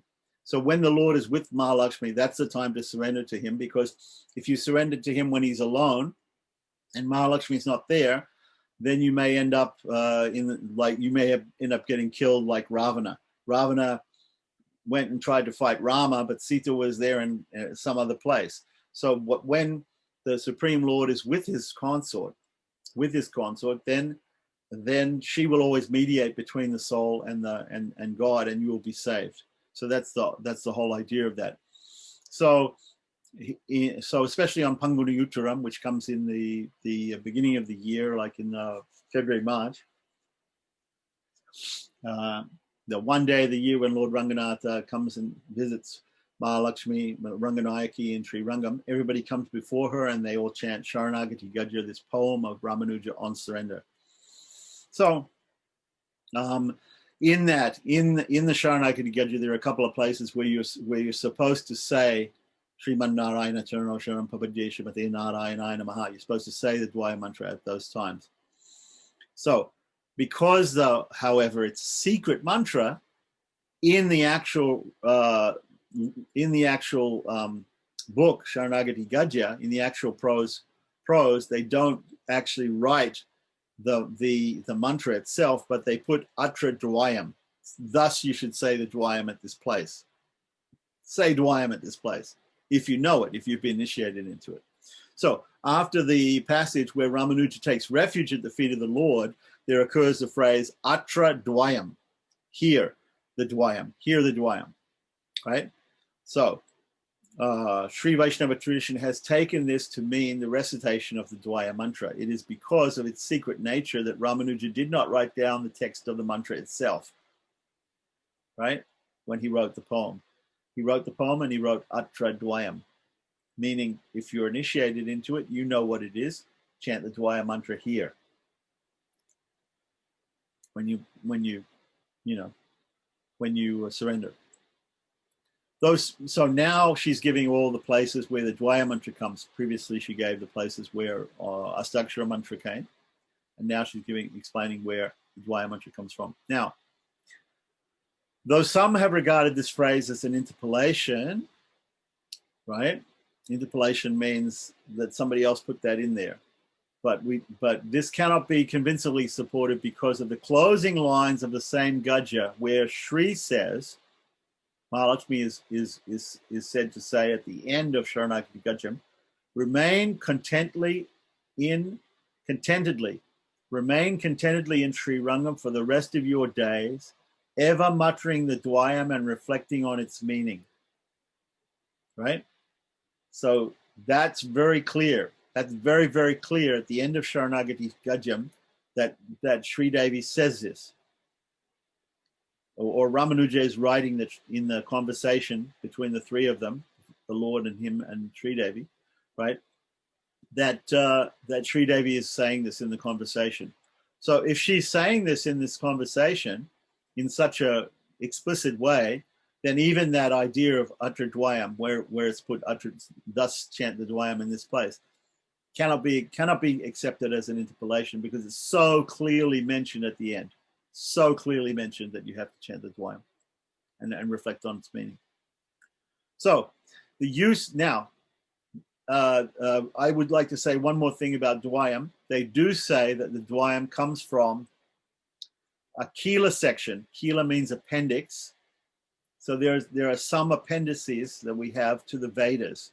The Vedas are Shruti, and they're the most important pramanas. They're the most important scriptures as far as proof is concerned. The highest spiritual proof comes from the Vedas or the Upanishads. So, Dwaya mantra, like the Astakshara mantra, if it came from the Vedas, that would be a great proof. Okay, so that there are people who say that there is some Kila section, some appendix to the Vedas that contains the Dwaya mantra. I haven't seen it myself personally, but people allude to it. It's like that. So we can further go into do more research onto that. Some people say that's where the Dwaya mantra comes from. Now, just as an interesting aside here, the Sri Suktam, the Suktam, or the prayer, which is mostly chanted to Sri, also comes in a Rig Veda Kila. So the Rig Veda has some appendices, and in that appendix, in one appendix, there is a sukta or a prayer called Sri Sukta. So that's where the Sri Sukta comes. So if the Sri Sukta comes in an appendix, then maybe also the Dwayam also comes in an appendix. We have to see that. She hasn't mentioned that here, but I have heard that and I have read that, and we can maybe do some more research and try to find out the exact origin of the Dwaya mantra. Be that as it may, at least even if we discount all of those things, still, at least from the time of Ramanuja, which is 1,000 years ago, right, we have the Dwaya mantra coming down from his Sharanagati Gajya. Okay? So, now we're going to talk about Charmasloka. Charmasloka again, Bhagavad Gita 18, chapter 18, verse 66. Where is Bhagavad Gita found? Bhagavad Gita is found in the Mahabharata, in a part of the Mahabharata. Okay? So, the use of the Charmasloka as a mantra, right? Because we've all read Bhagavad Gita, so we know that it's a verse in Bhagavad Gita, but we didn't know that it was a mantra to be used for meditation or for ritual use. We didn't know that. But so she's talking specifically here, the use of the Charmasloka as a mantra undoubtedly developed even later in the Sri Vaishnava tradition. It is certain that both Yamuna, early 11th century, meaning Alavandar Yamunacharya, right, the grand spiritual master of the Param Guru of Ramanuja, because of course Ramanuja could not take initiation from Yamuna because he passed away prior to Ramanuja leaving the guru, being able to be free to take initiation from him. Ramanuja was initially in another Gurukula of Yadava Prakash, who was a Beta Vadin, and he was upset and didn't like the teachings of Yadava Prakash, so he finally left him. At the time when he came finally to Sri Rangam to meet Yamunacharya and take initiation from him, unfortunately, Yamunacharya had just passed away. So Ramanuja, after some soul seeking and praying to Varadaraj Perumal in Kanchipuram, the deity in the temple in Kanchipuram, got the idea to take initiation from one of Yamunacharya's disciples called Periyanambi. His other names are Mahapurna, Periyanambi in Tamil, Mahapurna in Sanskrit. He has another name, Parankushadasa, in Sanskrit. There's another Parankushadasa, but that's also one of his names. He's mostly known as Periyanambi or Mahapurna. So Ramanuja took initiation from that disciple of Yamunacharya. Actually, there were 6 disciples of Yamunacharya that Ramanuja called Guru, but only one of them was technically his Diksha Guru.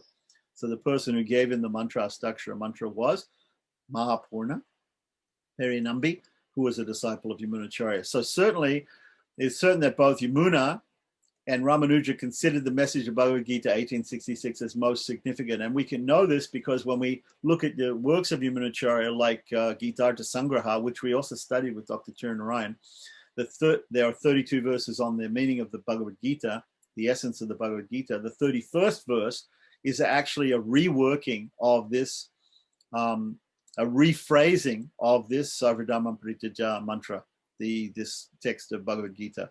So it's very clear. It's very clear that that even at the time of Yamunacharya, before Ramanuja, that this Bhagavad Gita 1866 was considered a very significant verse, and we consider it to be, the word charama means final. So it's charama sloka means the final order or the final verse, the final instruction by Lord Krishna in Bhagavad Gita. So it's particularly significant, she says. So Yamuna's Gitartha Sangraha summary of the Bhagavad Gita in 32 sloka appears to devote an entire sloka to the clarification of its meaning. So this would be, I believe, the verse that I'm alluding to. Nija karmadi bhaktyanam kuryat prityaiva karitaha upayatam parityaja. The word parityaja, of course, coming in the Charma sloka, sarvadhamam parityaja. Parityaja is a verb meaning abandon, completely give up, abandon all varieties of religion, abandon all forms of self-effort, right? Nyasa, the word nyasa also means surrender. Nyasyed deve tu tama bihi. Performing everything for his own karma, from his own karma to bhakti.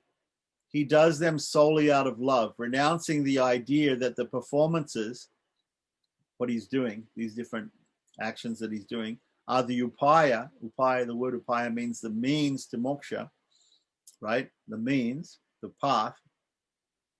He should attribute that idea of being the upaya to God alone and not fear. So this is here, we see that Yamuna is paraphrasing, Bhagavad Gita 1866, and he's saying that we should give up the idea that these efforts that we perform when we do bhakti yoga, karma yoga, or jnana yoga, right, are our own efforts, right, and that those things are actually the means of our liberation. But we should say that the means of liberation is actually only the Lord. The Lord himself is the means of liberation and nothing else, right?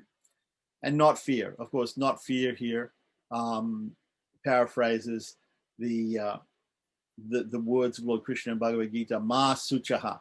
Ma suchaha, he says right at the end of the Charma Sloka, don't fear. Ma means not.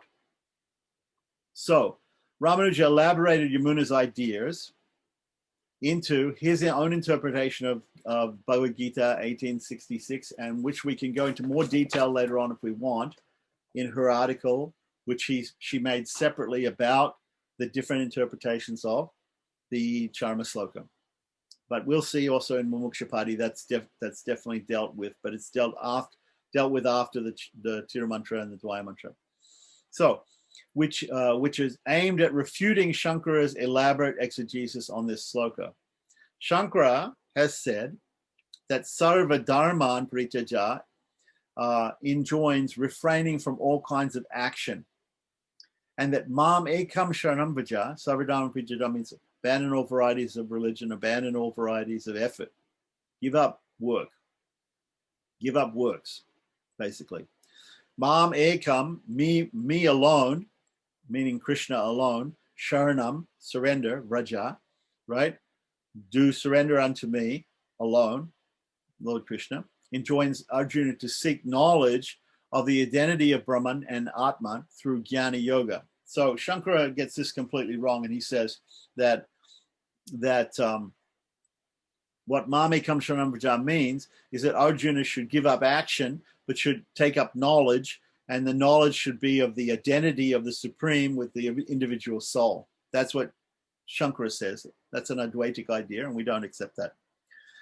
So Ramanuja, like Yamuna, affirms that what is meant is not actual renunciation of prescribed duties. We shouldn't actually give up working.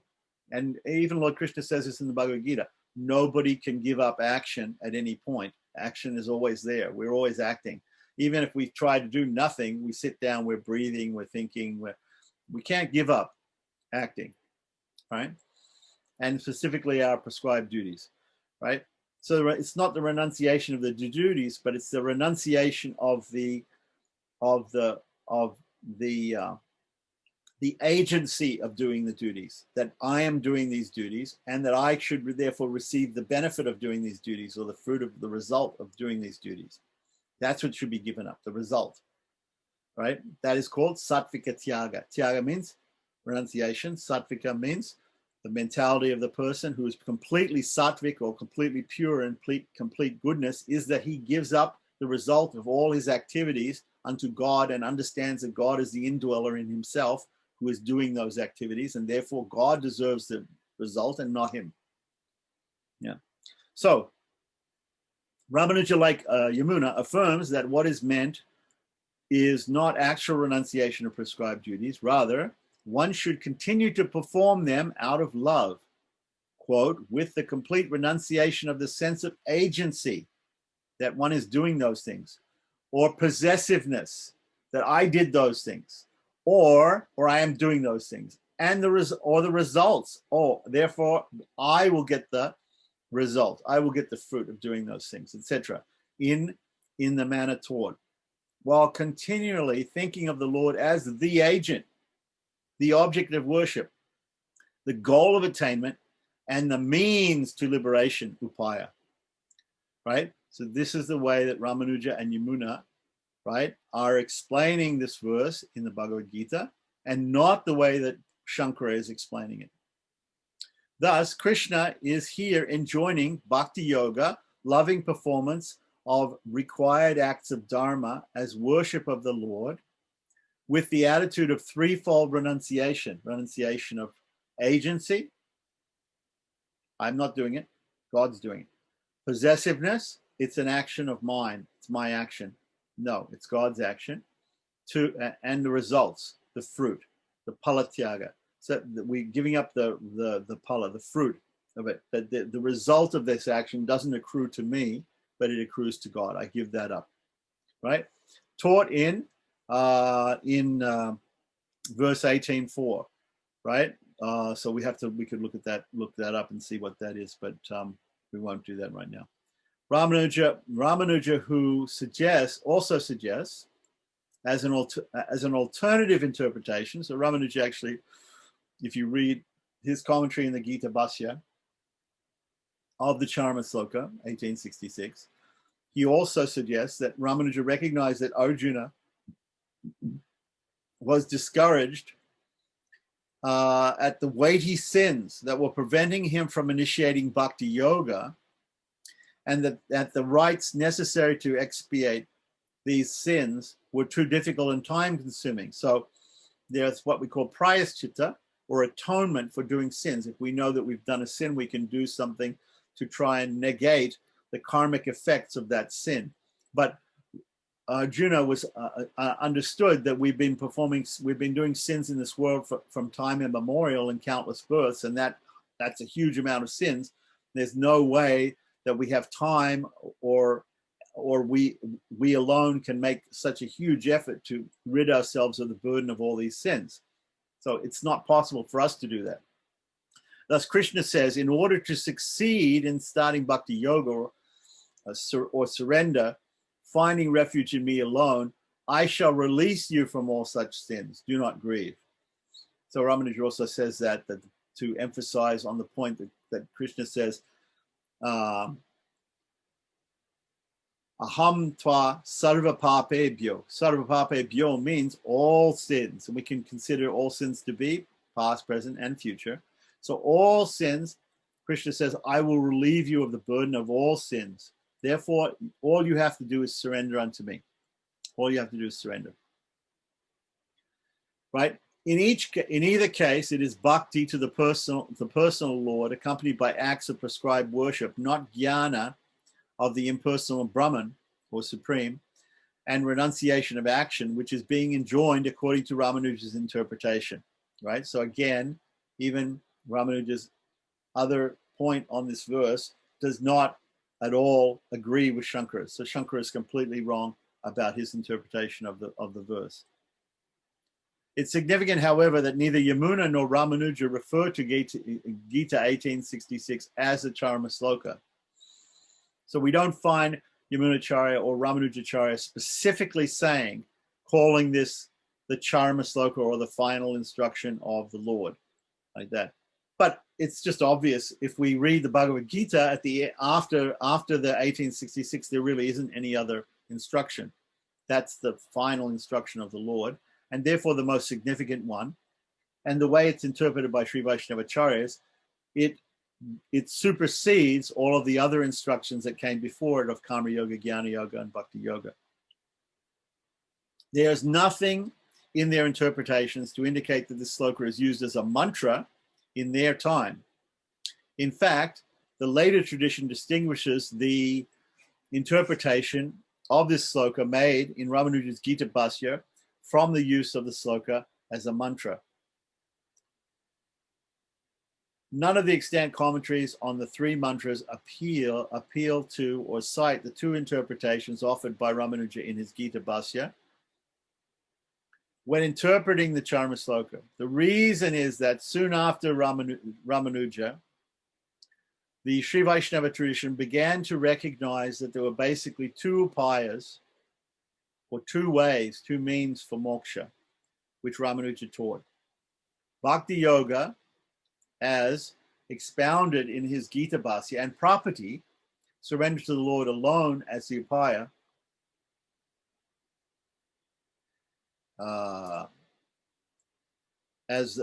surrender to the Lord as the alone as the means, as the upaya, which is illustrated in his Saranagati Gadya. This is why sometimes we have some scholars who say, no, Ramanuja didn't write the Gadyas. So if you have people like that, what they're trying to do is they're trying to say Ramanuja only taught bhakti and didn't teach Prapati. But no, the Sri Vaishnava tradition believes that in the scriptures there are 5 paths which are taught, and this is explained later. This is explained in another book called Artha Panchagam by Pillai Lokacharya, and the 5 paths are Karma Yoga, Jnana Yoga, Bhakti Yoga, Prapati, and Acharya Abhimana, which also means Acharya Nishta or Acharya or faith in the Acharya, just faith in the Acharya. For those persons who don't understand exactly how to surrender to God, if they simply have faith in the Acharya it's possible that the Acharya seeks property or surrender to God for them as a mediator, as a representative of Mahalakshmi, as a mediator, as a Purushakara to God. So the reason is that soon after Ramanuja's Sri Vaishnava tradition began to recognize that there are basically 2 upayas or 2 ways to moksha, Bhakti Yoga and Prapati. So Bhakti Yoga taught in the Gita Bhashya and Prapati taught in the Sharanagati Gadya. So of course, obviously, the Gita Bhashya, the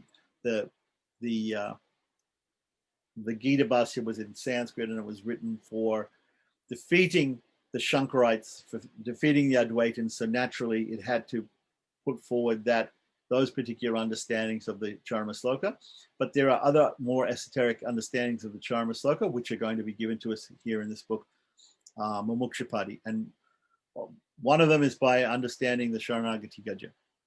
Sharanagati is there. The Gita Bhashya thus interprets the Charma Sloka only for the Bhakti Yogin, who is enjoined to perform Prapati, surrender to the Lord, as an ancillary to Bhakti Yoga. Right? So that's why some people, what they say is no, they say Prapati or surrender is a part of Bhakti Yoga. And we know from the Bhagavatam, Prahlad Maharaj says, Shravanam Kirtanam Vishnu, Smaranam Padasevanam, Arshanam Vandanam Dasyam, Sakyam Atmani Vedanam.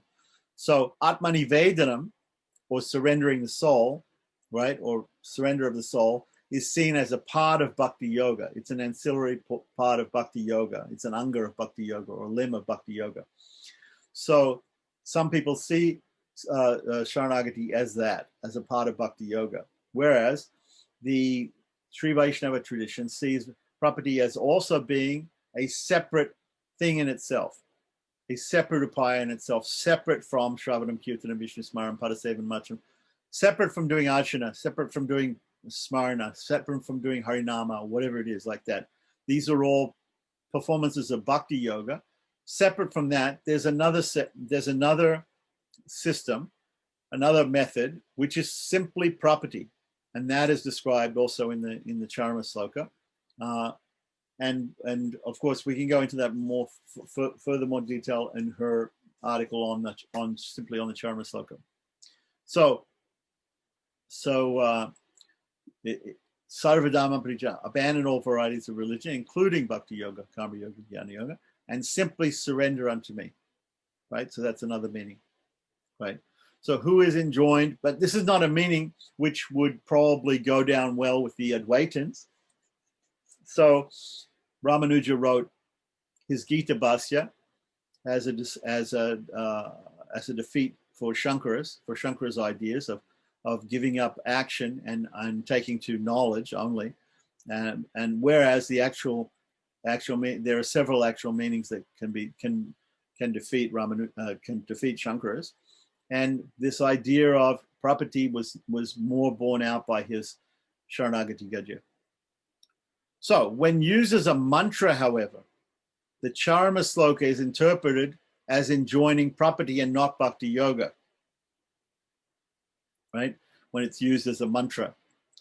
This surrender to the Lord alone as an upaya, according to Sri Vaishnava traditional understanding, is the secret meaning of Bhagavad Gita 1866, a meaning with which Ramanuja and Yamuna were well familiar, as we saw from that verse of Yamuna's from Gitartha Sangraha, where he paraphrased the Charma Sloka, right?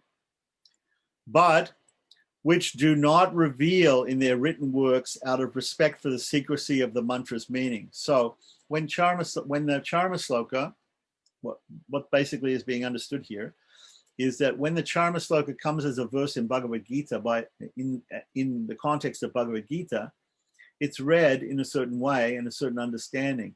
But if we take it out of Bhagavad Gita and use it as a mantra for upasana, for our attaining moksha, right? Then it becomes the secret meaning of it, the esoteric meaning of it is property and not Bhakti Yoga, right? Now, this people may say, oh, well, that's just semantics, okay? It means both bhakti and both property. It means bhakti and property, okay? There's no doubt that the Charma Sloka can be interpreted to mean Bhakti Yoga, and it can also be interpreted to mean property. And that's why the people who are in favor of Bhakti Yoga, right, say property is just a part of Bhakti Yoga. No need to think of it as separate. But the Sri Vaishnavas have many very good reasons for saying that property is not only a part of Bhakti Yoga, but it can be done separate. It's a separate upaya from Bhakti Yoga, completely separate. Anyway, we'll get into that some more later on.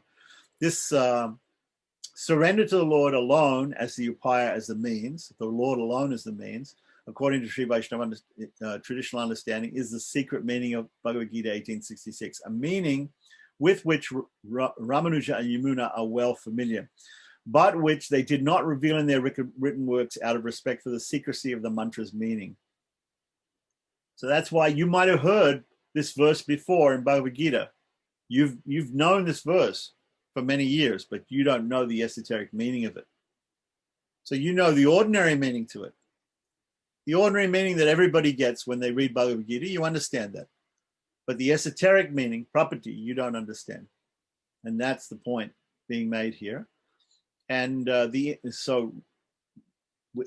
some scholars, they say, well, Ramanuja and Yamuna didn't mean that. No, it's obvious that they did mean it because we read this Sharanagati Gajya, right? And we read Gitartha Sangraha by Yamuna. In both those texts, they've indicated they know the secret meaning of the Charma Sloka. Got it? So that's the point. That's the point. That's how we know that they knew this esoteric meaning, right? The independent scholar, however, must conclude that there is no convincing evidence that Yamuna and Ramanuja recognized the use of the Charma Sloka as a mantra. The independent scholar. So we're talking about the skeptic, the modern Western skeptic, or even scholars from other Vaishnava traditions in India. They'll say, well, we're not convinced You know, we're not convinced that Yamuna and Ramanuja understood that this sloka itself could be taken out of the Bhagavad Gita and used as a mantra itself, as a complete upaya, as a complete method of attaining moksha, or even that they recognize property to be an upaya distinct from bhakti yoga. See, that's what all the other, that's a difference between Sri Vaishnavism and the other forms of Vaishnavism. They, in other forms of Vaishnavism, yeah, they say bhakti yoga is the way, and property or sharanagati or atmanivedanam is a part of bhakti, right? Whereas the Sri Vaishnavas understand that not only is it a part of bhakti, but it can be performed separately, above and beyond bhakti. It can be completely different because it recognizes that the Lord himself is the means. The Lord himself is the means, not any effort done by the individual, right? So anyway, there'll be more convincing arguments about how property is a separate upaya than bhakti yoga. And of course, we know from Sri Vachanabhushanam, our discussion of Sri Vachanabhushanam, that one controls the mind and body, attains a good acharya. The acharya gives one the mantras like this charma sloka, but also astakshara and dvaya mantra. And by use of those and doing property at the time of sharanagati or panchasamskara, one surrenders to the Lord. And in that surrender, one uses the astakshara mantra, uses the dvaya mantra, uses the charma sloka for that surrender. But that's only the preliminary surrender. The primary cause of moksha, the primary cause of is not the property itself, but is the Lord himself. Is the Lord himself. That's the primary cause of liberation. Right. So the later interpretation of the charma sloka as a mantra teaching property alone, right, and not as an adjunct of bhakti yoga, seems to owe more to a sloka of Yamunacharya's Stotra Ratna than to either Gita-artha Sangraha or Gita Bhasya. Stotra Ratna sloka 22 can be seen in retrospect as a first-person summary of charma sloka as a mantra. So not only in Gita-artha Sangraha did we find a first-person paraphrase of the charma sloka in verse 31 of the Gita-artha Sangraha, but also in Stotra Ratna verse 22, which he's going to mention here. Note that its first line differs markedly from the first line of Gita-artha Sangraha 31. Na dharmanishtosmi na chatmavedi na bhakti mam twat charanada vinde akinchanonya nyang gati akinchanonanya gatisharanya fatpadamulam sharanam prapadye. Do we notice these two last words here? Sharanam prapadye. Where is it? Where do we find that also? In the Dvaya mantra. Sriman Narayana Charano Sharanam Prapadye. I surrender unto the 2 feet of Sriman Narayana. Right? Sharanam Prapadye. Whenever we see Prapadye and property come from the same root. Right? Sharanam, Sharanagati. Same root. Sharanam Prapadye you always see in all these any prayers that we find where it says to take shelter or to surrender or to take refuge in, to become a refugee to, right? Then these words Sharanam Prapadye are mentioned. I have not performed dharma, nor do I know the Atma, right? So I haven't done. I have not performed dharma means I haven't done any works. Karma yoga, jnana yoga, bhakti yoga. I haven't done any works. Nor do I know the Atma. I don't know. I don't have jnana. I don't have, because normally it says moksha comes from jnana. Jnanat mokshaha is normally stated that from jnana we get moksha. But this is an idea of Shankara, directly of Shankara, that Shankara says, give up work and go for knowledge. Just go to the path of knowledge. But here, Yamuna is saying, I have not performed dharma. So I don't even have to give it up because I haven't done it. I've not performed dharma, nor do I know the Atman. I don't have that jnana, Atma jnana, knowledge of the soul. Nor have I devotion to your feet. So no karma yoga, no jnana yoga, and I have no devotion to your lotus feet. No bhakti. I have no devotion. He's saying it very clearly here. Yamuna is saying it very clearly. So I have none of these three things.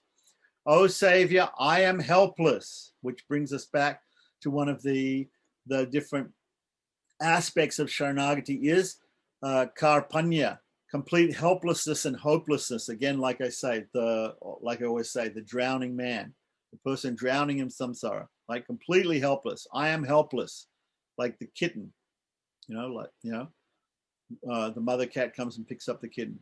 I am completely helpless without any other recourse. I have no other recourse. You are my only savior. Thus, I seek refuge at your feet. So I don't have anybody else that I'm surrendering to, right? Remember, this was the one qualification of property given in Sri Vachanabhushana. There's no other thing that is necessary for property. It's only the person you perform property to, the Supreme Lord. That's the only point. You can't perform property. Nobody else is going to save you. Only the Supreme Lord, right? Only the Supreme Lord, and therefore that is you seek refuge at Him. You without any other recourse, any other recourse. So I have not performed dharma. I do not know the Atman. Nor do I have devotion at your lotus feet. O Savior, I am helpless without any other recourse. Thus, I seek refuge with your feet. So it's quite obvious that Yamuna, and by extension, in extenso, right? By extension, his disciples and Ramanuja, right? And they all understood this, that Sharanagati or property was a separate upaya, a separate method from performing dharma, knowing the Atman, or having devotion to the lotus feet. So of karma yoga, jnana yoga, and bhakti yoga, but a separate method.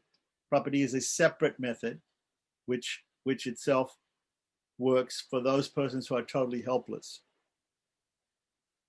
which means everybody, actually.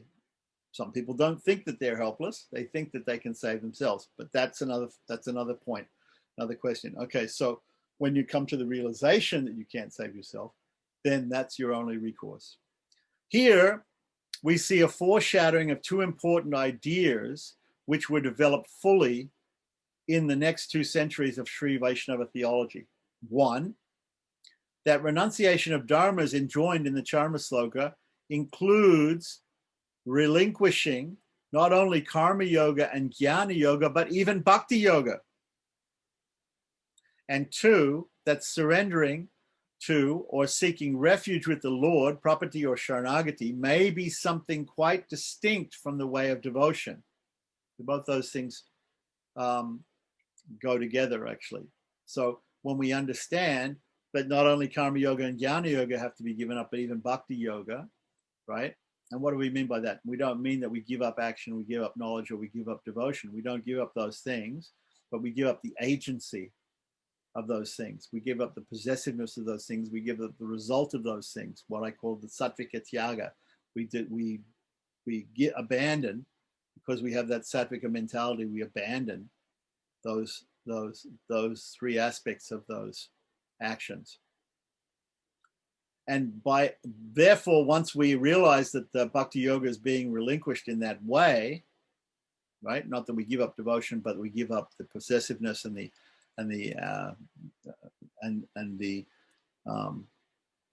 results and ascribing it to us as a doer of that thing. Then that surrender and seeking refuge to the Lord is actually distinct from bhakti yoga. It's distinct from bhakti yoga, because when you do bhakti yoga, you first of all have to be devoted, and you perform some devotional act, and you have to think that, yes, I'm performing the devotional act, and you have to be qualified for performing that devotional act, and you have to do it without mistake, and you do it, and you receive the result of it, and the result will lead you to moksha, some along the path to moksha. But that's not what property is. Property isn't that. Property isn't that. It is a complete surrender to the Lord, and the Lord then becomes the actual method. He is the method. He is the only method of attaining moksha. Yeah, only upaya. So, citing this verse, the later tradition has also taught that akinchanya,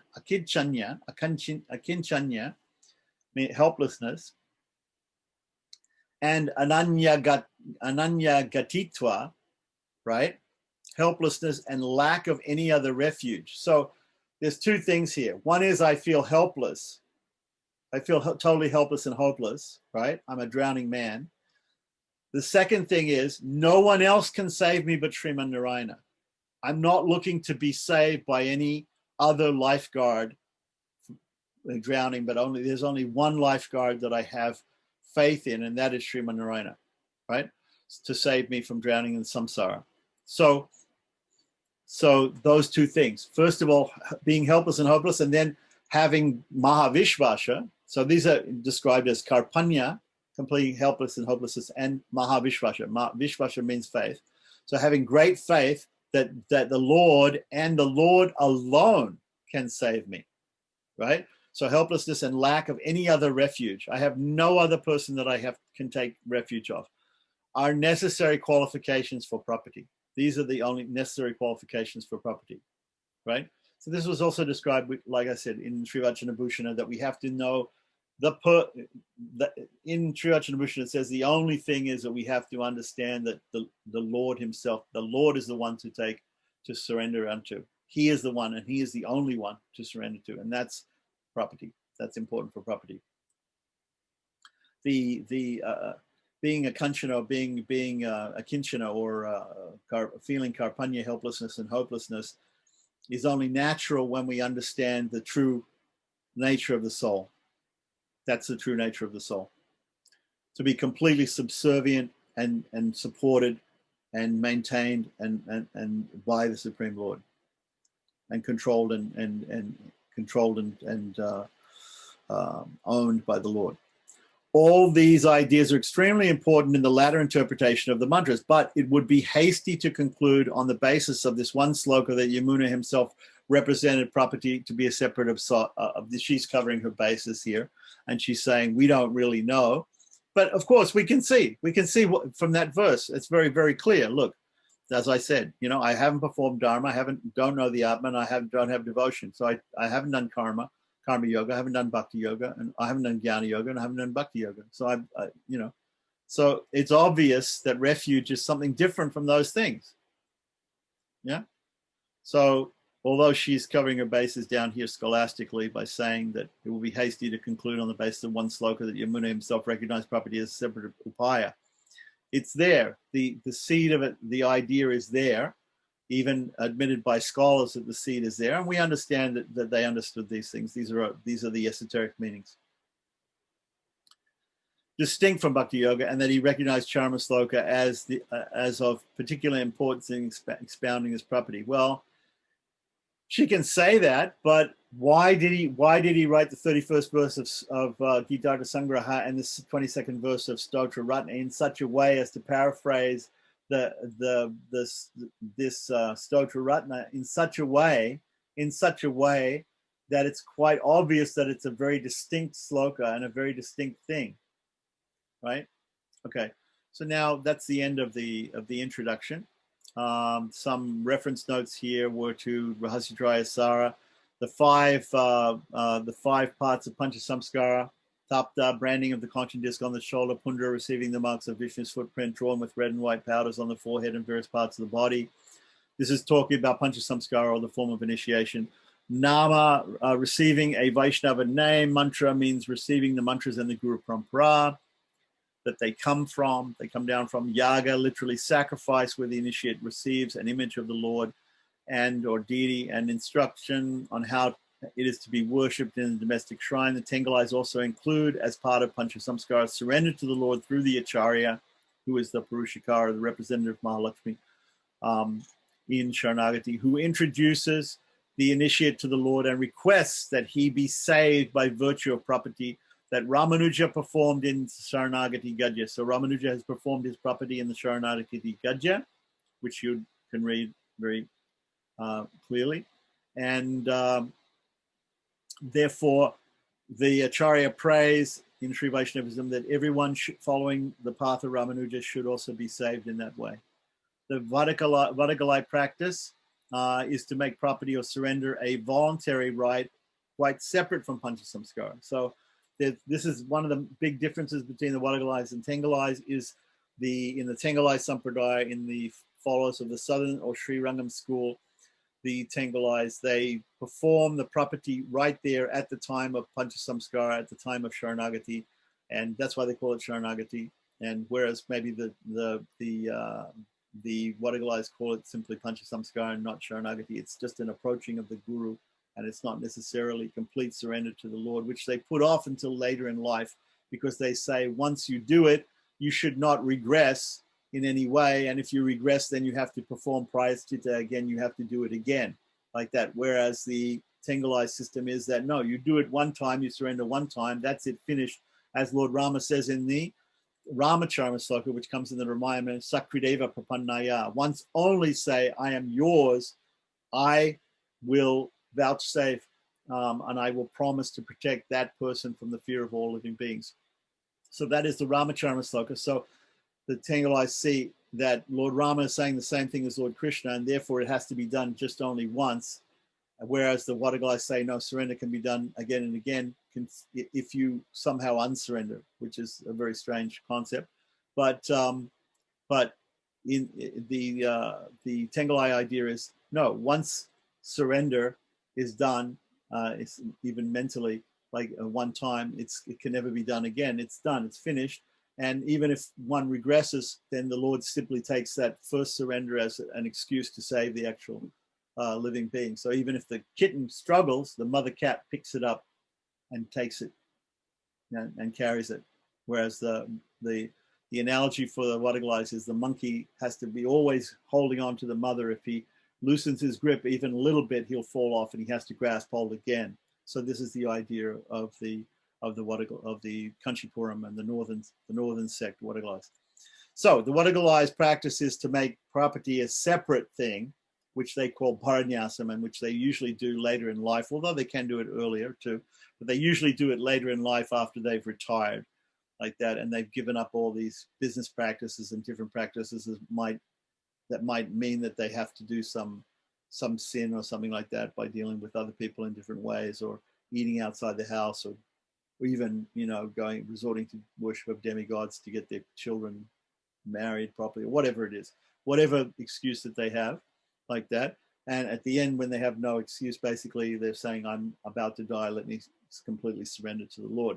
So there's different ways of looking at this. The Tengalai way, of course, is going to be more emphasized here in Mumuksupadi because it's written by the proto-Tengalai Pillai Lokacharya and with the commentary of Manavala Mahamuni. So these acharyas are going to propound the Tengalai understanding of how property is done only one time and should be done immediately and one time and it's finished. Whereas the Vadagalais make this separation between Panchasamskara initiation and Bharanyasa, what they call Bharanyasa. Bhara means the burden of sins transferred through the Acharya to the Lord and destroyed late in life. They usually postpone property until later in life, which they call Bharanyasa. Okay, so then the third subnote here was from the section, I'm indebted to KK Venkatachari.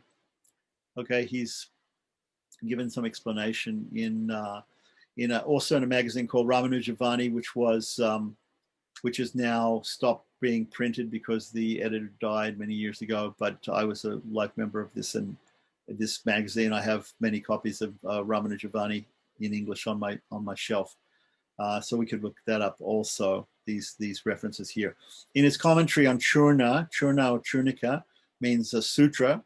It's a small aphorism. But in Manipavala text, they're called churnas or churnikas. In the Tiramantra section, which comes first, the text of the Upanishad is found in Upanishad Sangraha. So she's speaking about the Narayana Tavashira Upanishad, in which the Om Namo Narayana Astakshara mantra is given, or Mula mantra. Nalaya Divya Prabandham is quoted from an edition, another edition which I'm not sure of. It's not the edition that I have with the English, but we can look up some other things from Nalaya Divya Prabandham. NDP means Nalaya Divya Prabandham. Okay, so Nalayira means 4,000. Nala means 4 in Tamil. Ayira means 1,000. So Nalayira means 4,000. Divya means divine, of course. In Sanskrit, it means the same thing. Tamil, it means divine. And Prabandham means simply the verses of the Alwars. So when we say a Prabandha, we mean a verse of the Alwars. Tirupalanda, then she's just giving the quotes from Tirupalanda and Periyalwar Tirumoli, which she mentioned in the introduction, where Periyalwar has described the Om Namo Narayanaya Astakshara mantra. Tirumoli, she's also giving the quotes from there. Then Lakshmi Tantra, she's explaining the Adyar Library edition of Lakshmi Tantra in Sanskrit, which I have on my shelf. If we need to look up, we can look up those verses too. If anybody's interested to go deeper into it, the Sanskrit is there. And we have the English translation, which I said again was printed in the Netherlands many years ago. Okay, Robert Lester is the scholar who I was mentioning, but I didn't mention by name, as the person who doubts that Ramanuja wrote the Nitya Grantha and Saranagati Gadya, but that's his opinion. In the introduction to his Ramanuja on Yoga, he says that Ramanuja makes no reference to these three mantras. Okay, good luck with that idea. This position can only be supported by denying Ramanuja's authorship of the Nitya Grantha and Saranagati Gadya. See? Which Lester does, following Agnihotri Ramanuja Tadacharya of Kumbhakonam. Okay, so there was an acharya there was a guy called Agnihotri Ramanuja Tadacharya of Kumbhakonam, and he used to do different big fire ceremonies all over India, and was quite famous guy. And he was also a bit skeptical about the Gadya, the authorship of the Gadyas and Nitya Grantha. But he's a very controversial figure in Sri Vaishnavism. We can perhaps learn some more about Agnihotri Ramanuja Tadacharya at another time. He's not living; he's dead now. So it doesn't really represent the mainstream of Sri Vaishnava thought. Okay, so just letting you know that. Okay, footnote 11, edition of the Nitya Grantha was P.B. Anangacharya's edition. I don't know if I have that edition. I have other editions, though. I'm not sure if P.B. Anangacharya we do have the commentary, though, a small commentary in English, which has been translated by somebody, which we will use, of P.B. Anangacharya. So P.B. Anangacharya is a very famous scholar, also no longer living. But if you go to Kanchipuram, to his house, and there they still have like a shrine, and he was an incredible editor, and he put out many critical editions. He's sort of like the Puri Das or the Ananta Vasudev Puri editions of the Goswami's books for Gaudiya Vaishnavas. So P.B. Anangacharya was like that. Very well respected person. So we can look, maybe we can find his edition of Nitya Grantha, but otherwise, if we want to go through Nitya Grantha, I have plenty of other critical editions of it. So witness the position of Shri seen in the Lakshmi Tantra and Yamuna's Chatusloki. I mentioned that the position of Shri is given in Ramanuja Saranagati Gadya and the Chatusloki, or the four verses written by Yamunacharya. For the latter two, see Stotra Mala.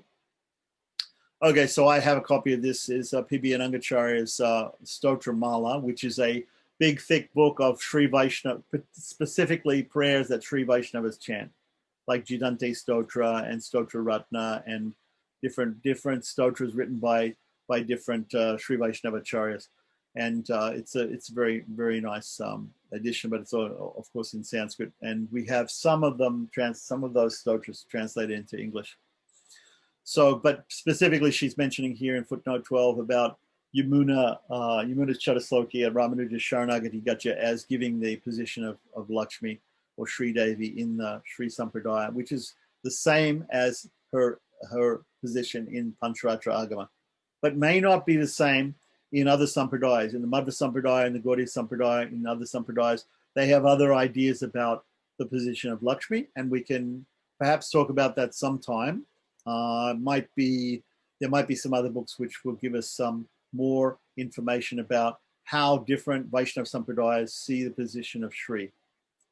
Okay, and even between Madhgalis and Tengalis, the northern and southern school of Sri Vaishnavism, there's some slight differences of opinion about some things regarding Sri, like that. So it's very interesting. Okay, so footnote 13, 14. Robert Lester, again, she quotes Lester because he did translate Mumuksupadi. He also translated Sri Vachanabhushana, but again, because he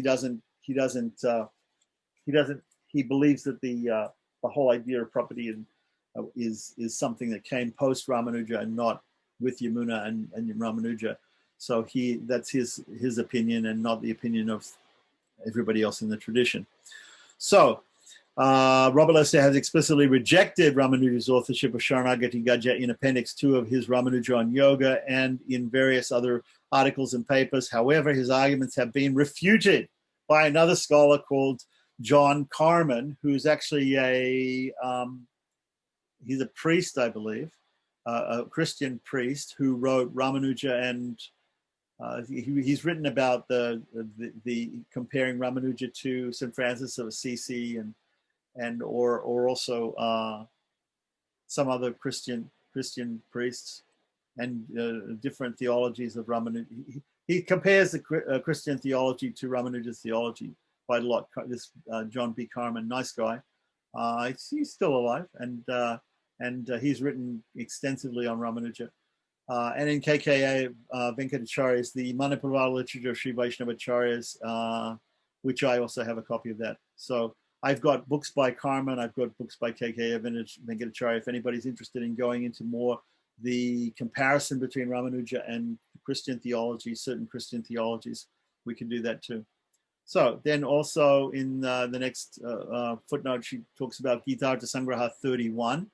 She didn't mention it was verse 31 in the introduction, but here she specifically said it's 31. I told you it was 31.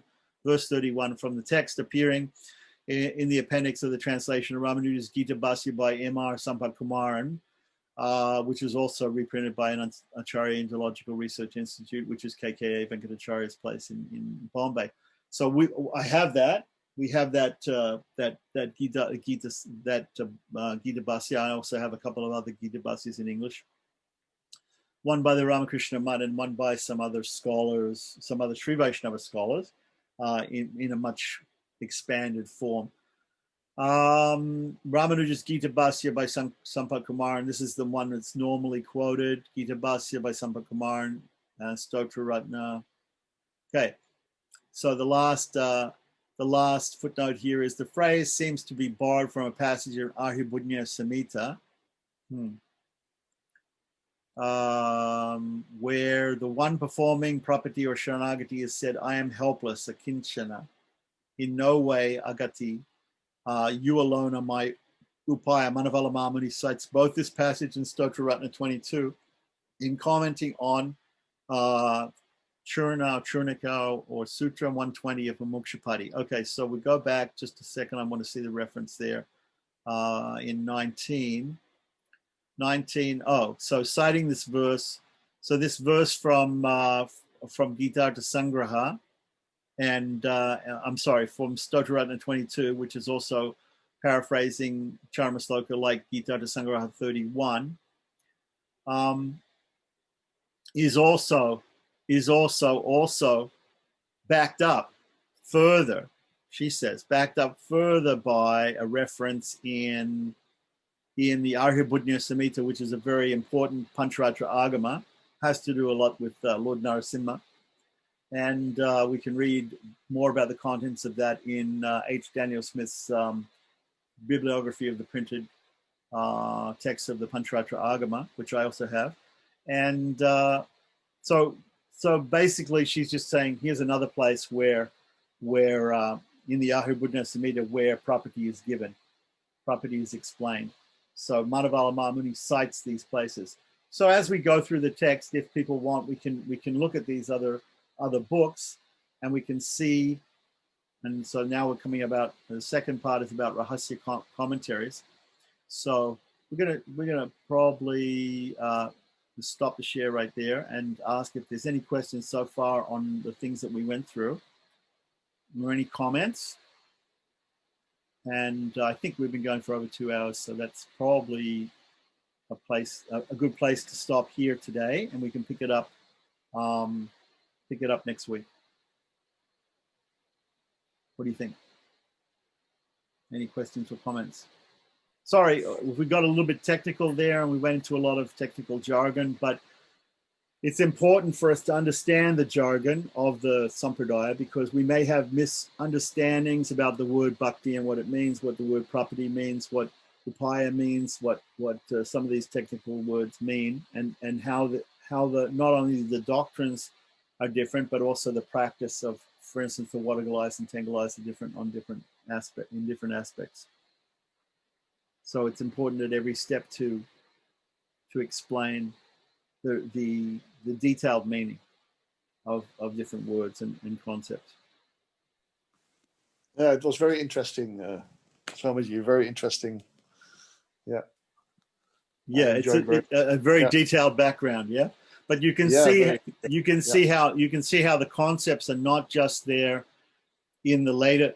Many people think this. Many people think, oh, yeah, the 13th to 15th century Sri Vaishnavas, they went way off track and they started imagining things which are not there in the older Acharyas' works and things.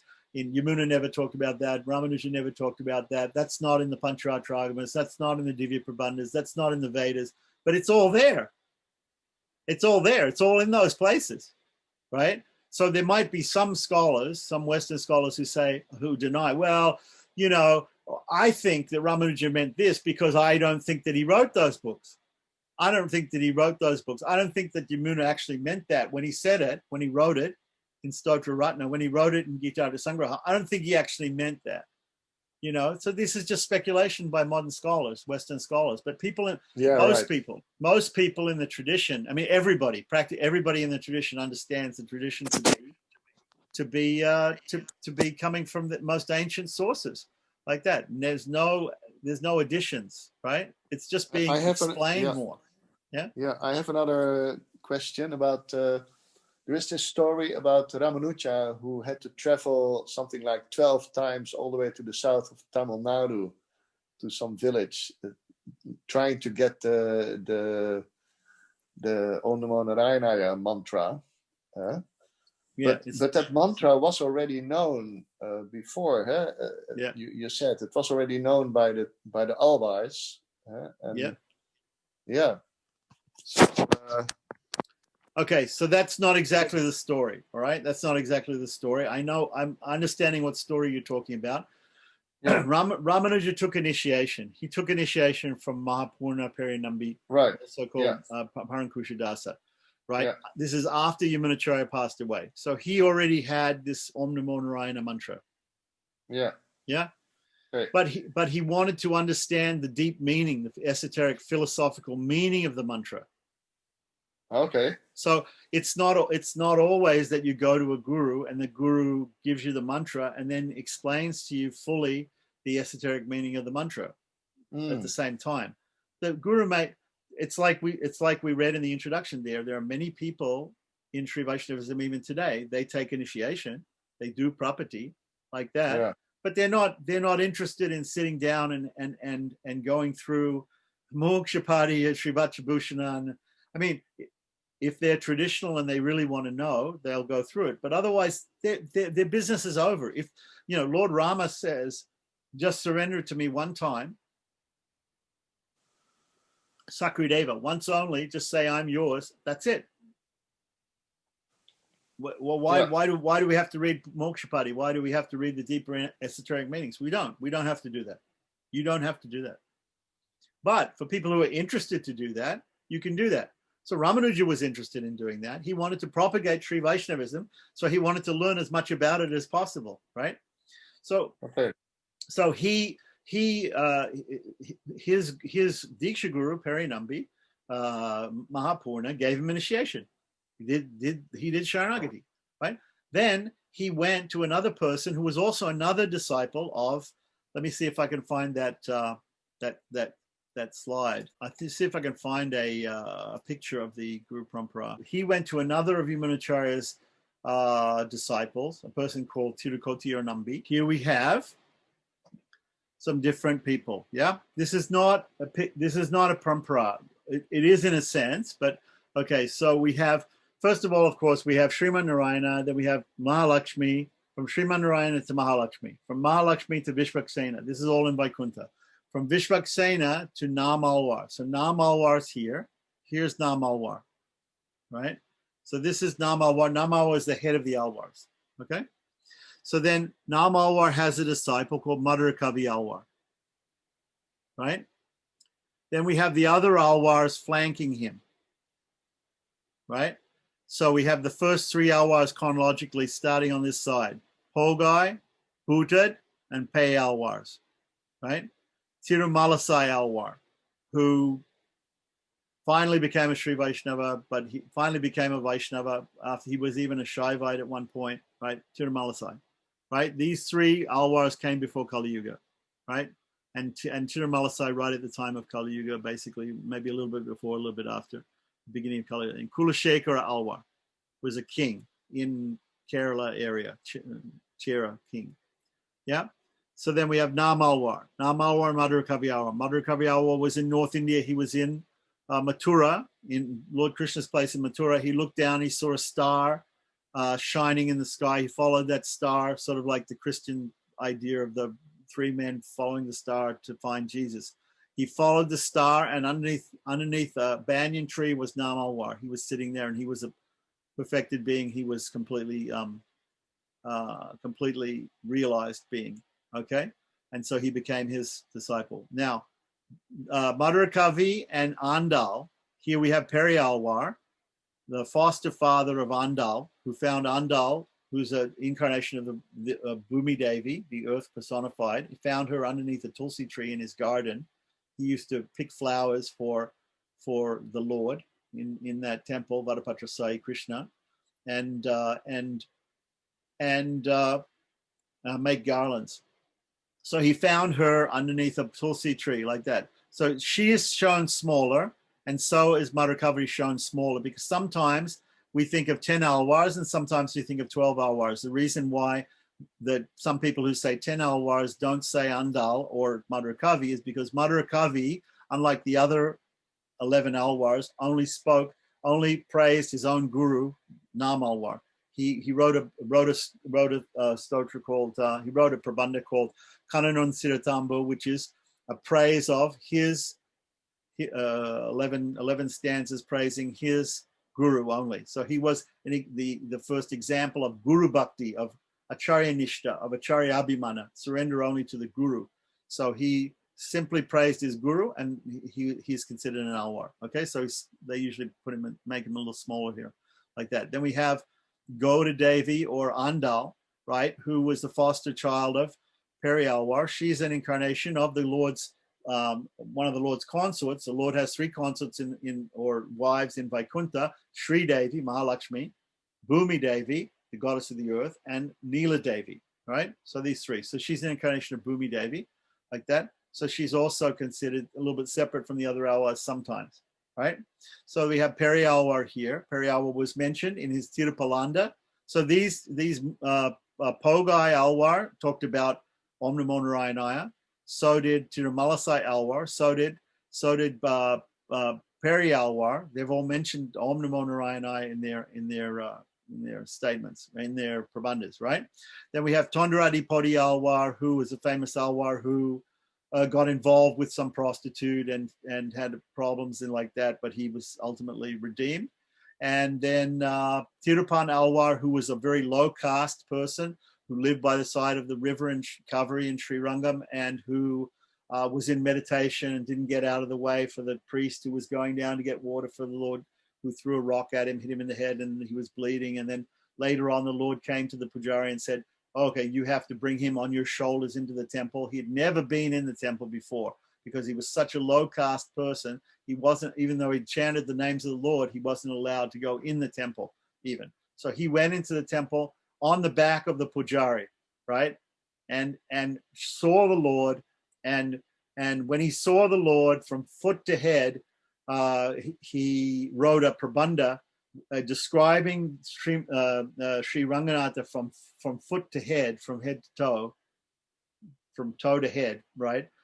And he wrote this prabandha, and which is called, I forget what it's called right now, but anyway, he wrote that, and he attained liberation at that point, and just merged in the deity and went back to Godhead. He went to moksha right at that point, from his ecstasy of just seeing the deity for the first time. And then, which is also something we can talk about later, which there's artha property and dripta property. So this is a form of artha property.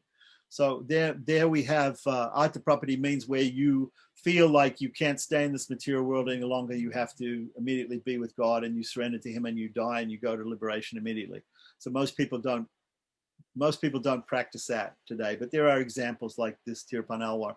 So Tirumangai Alwar was the last chronologically of the Alwars, and he was a warrior and a minor chieftain apparently, and ended up even robbing from other Vishnu deities and things to build the temple of Sri Rangam. His wife here was very instrumental in him becoming a Vaishnava, because when he was dating her, or when he proposed to marry her, she said, I won't marry anybody unless they do this certain thing. You have to be a Vaishnava first off, and you have to feed thousands of Vaishnavas every day for, so many days, for a year or something like that. So she insisted that he do these Vaishnava things before she would marry him. So she was also very instrumental in him, but she's shown as a smaller person here. Okay, so then we have after Namalwa, we have Nata Muni.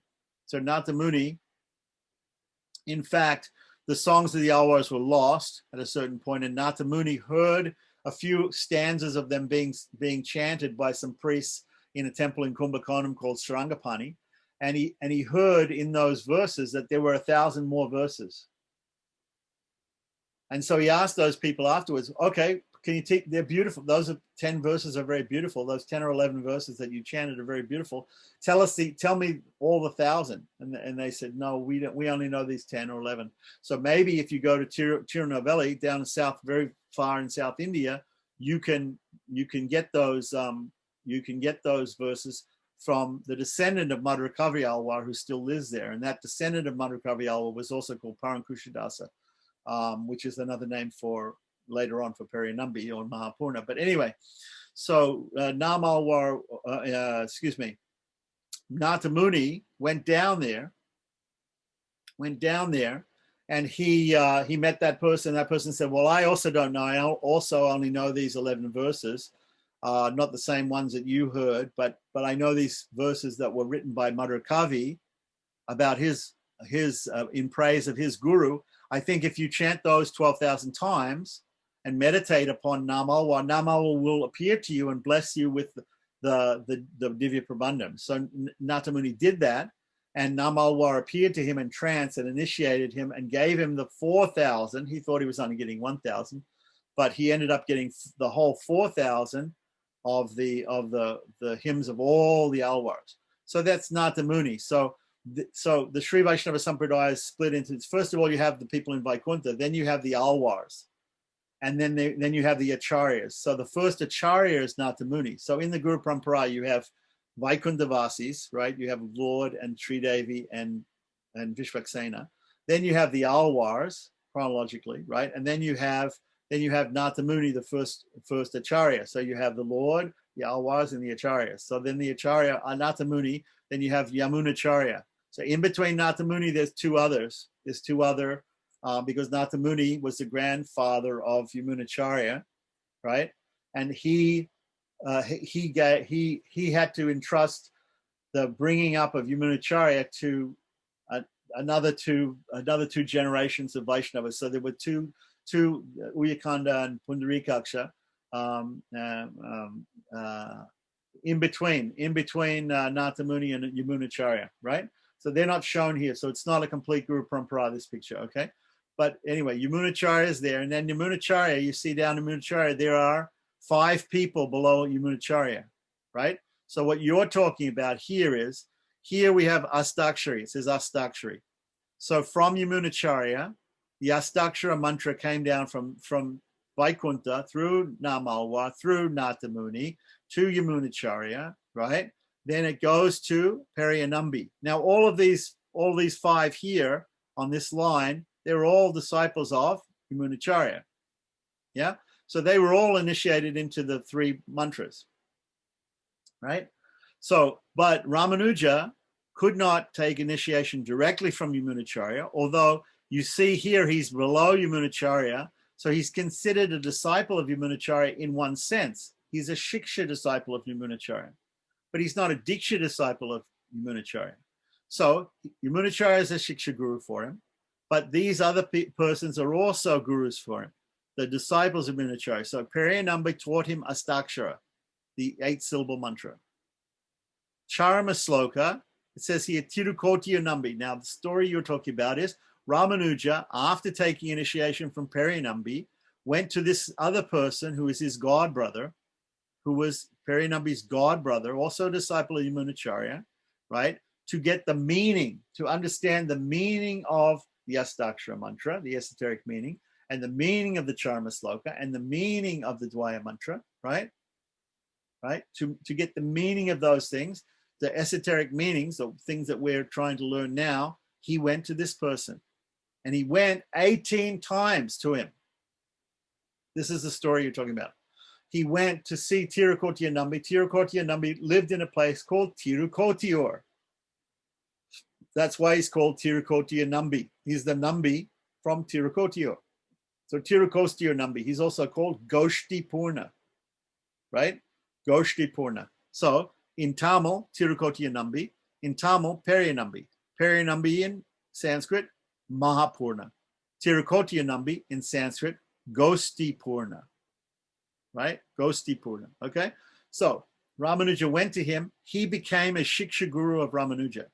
He's the one who told Ramanuja. Now, Ramanuja went 18 times to him. Ramanuja kept going to him because he wanted to learn the esoteric meanings.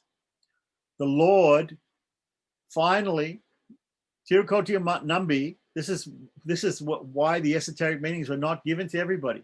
Tirukotya Nambi didn't want to give the esoteric meanings to everybody. So when even Ramanuja came, he didn't give them to him. He didn't want to teach him. So some guy shows up and he immediately wants me to teach him the highest knowledge? No. Go away. Told Ramanuja to go away 17 times. He told him to go away. So he went the number of times that there are chapters in Bhagavad Gita. He went 17 times. In between the 17th time and the 18th time, Tirukotya Nambi had a dream, and the Lord came to him in the dream and said, you have to initiate this guy and initiate him into the meanings, the esoteric meanings of the mantras, because he is going to be a great Acharya and spread Sri Vaishnavas. He has to know also the esoteric meanings. He has to be instructed in these things. So Tirukotya Nambi instructed him in the essence of the Astakshara mantra, Dvaya mantra, and Charma slokas. He gave him the esoteric meanings. He told him, these are secret mantras, right? You must not reveal these secret mantras to anyone, right? If you reveal with the Astakshara mantra, if you reveal any of these mantras to anyone, right, you will go to hell.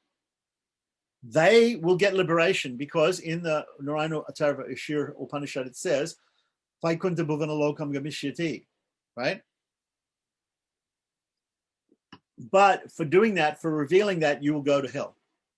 So Ramanuja immediately went and he climbed the Gopuram at the temple in Tirukosya, and he climbed up onto the Gopuram and he called a bunch of people around, whoever was available to come around. A big crowd of people came, men, women, children, all sorts of people of all different castes and all different whatever groups. They all came around and he said, I have to tell you this secret because by understanding this secret, you will go to Vaikuntha.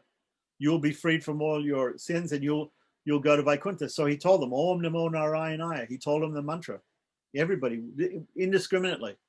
After his guru, this is a Shiksha guru, not his Diksha guru, but his Shiksha guru, Tirukotya Nambi or Gosti Purna, told him not to do it on pain of going to hell. So afterwards, immediately afterwards, his guru was upset with him, and he went to him and said, why did you do this? I told you not to do this. I said you would go to hell. Ramanuja said, if I go to hell, what does it matter? If one person goes to hell, what does it matter?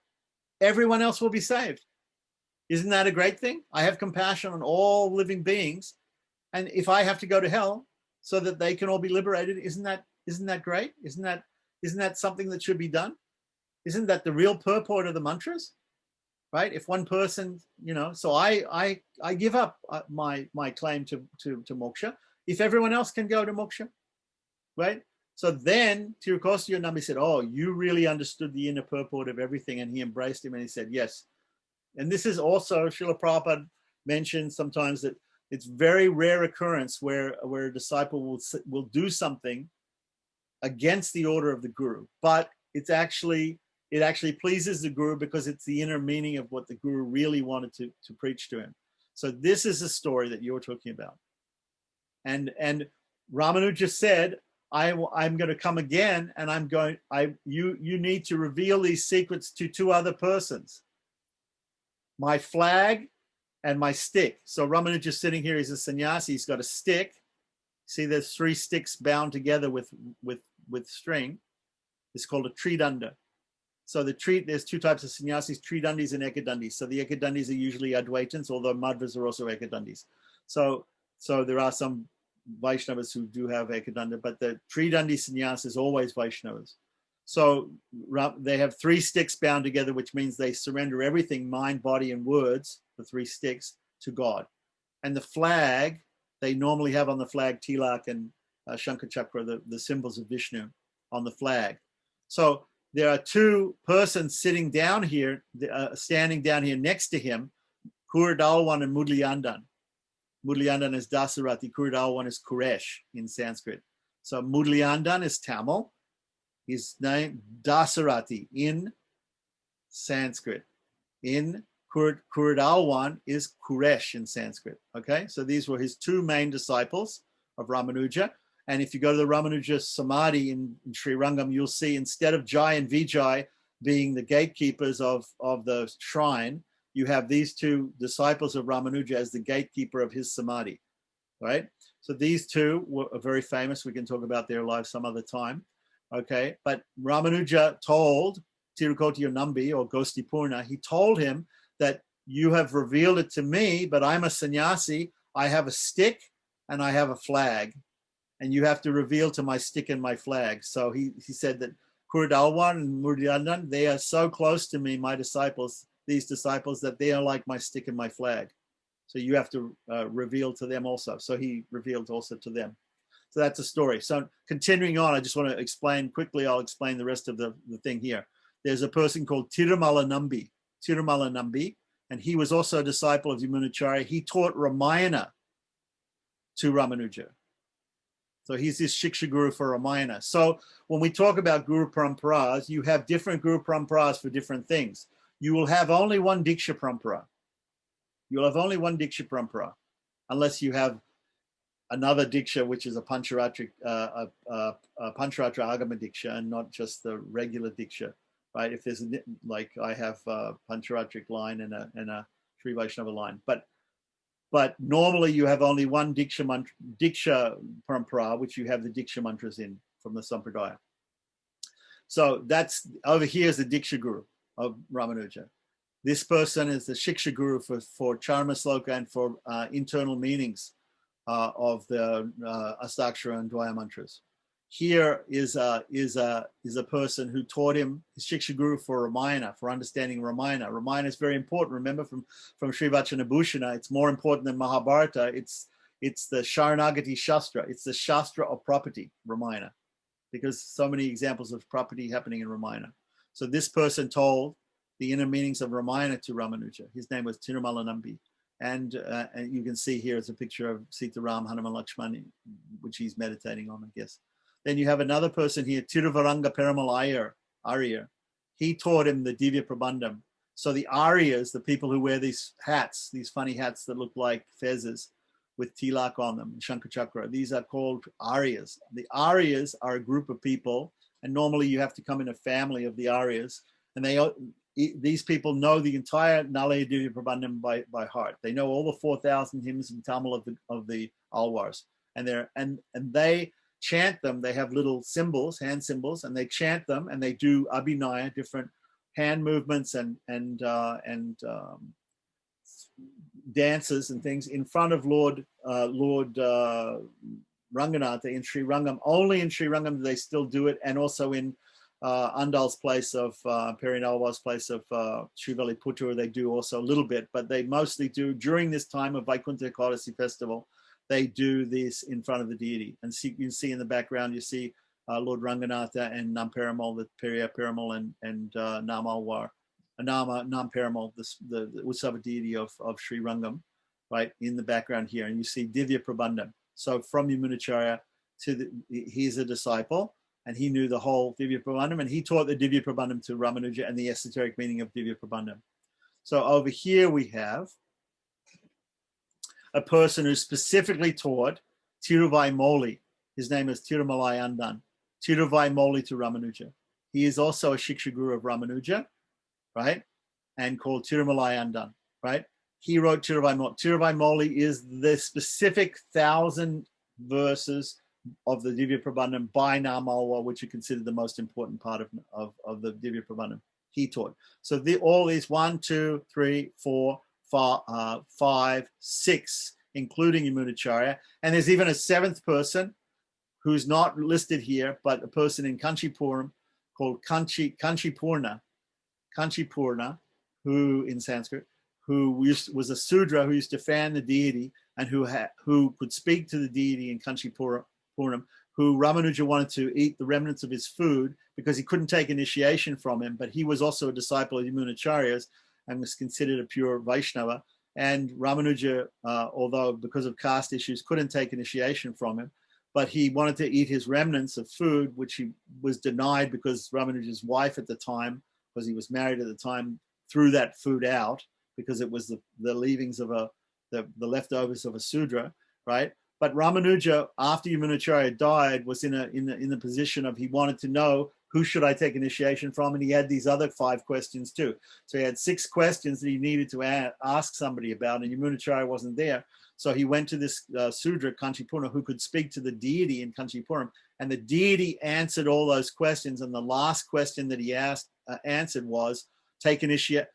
Ramanuja wanted to know, okay, now Yamunacharya is gone, who should I take initiation from? It's sort of like, after some great acharya dies, people think, who should I take initiation from now? Because I always thought I'd take initiation from that great acharya, right? But he's gone.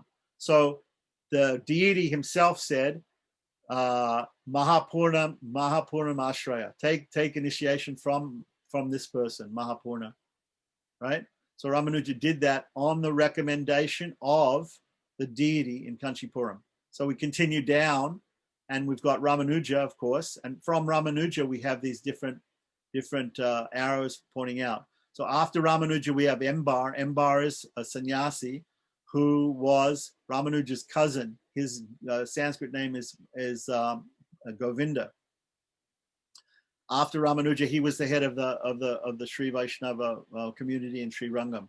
Then we have Bhatta. Bhatta means, when you say Bhatta, it means Parasara Bhatta. Parasara Bhatta was the son of Kurudalwar. Again, one of Ramanuja's main disciples, son. He had 2 sons, Vedavyasa Bhatta and Parasara Bhatta. This is Parasara Bhatta. He wrote the commentary on Vishnu Sahasranama for the Sri Sampradaya, and he also wrote many other things. And he and his brother were named as part of one of the 3 wishes of Yamunacharya. Yamunacharya wanted those 2, Vedavyasa and Parasara Muni, the father of Vedavyasa, to be remembered and to be honored. And so Kurudalwar, Ramanuja and Kurudalwar, named Kurudalwar's 2 sons, Vedavyasa Bhatta and Parasara Bhatta, right? So Parasara Bhatta was the next person after Embar to head the Sri Vaishnava community. After that was Nanjir. Now I mentioned before in the discussion, I mentioned that Parasara Bhatta, right, went to Melkote, and he converted this person who was an Advaiti, right, scholar in Melkote, called Nanjir. So Jir means he was a sannyasi. Embar Ramanuja was a sannyasi. You can see the people who are sannyasis have sticks with flags, right? Have dandas. Okay, so Mbar Govinda was a sannyasi. Bhatta was a grihasta, right? And he had a disciple who was a sannyasi, Nanjir. Now, after Nanjir was also teaching the esoteric meanings of these mantras to Nampillai.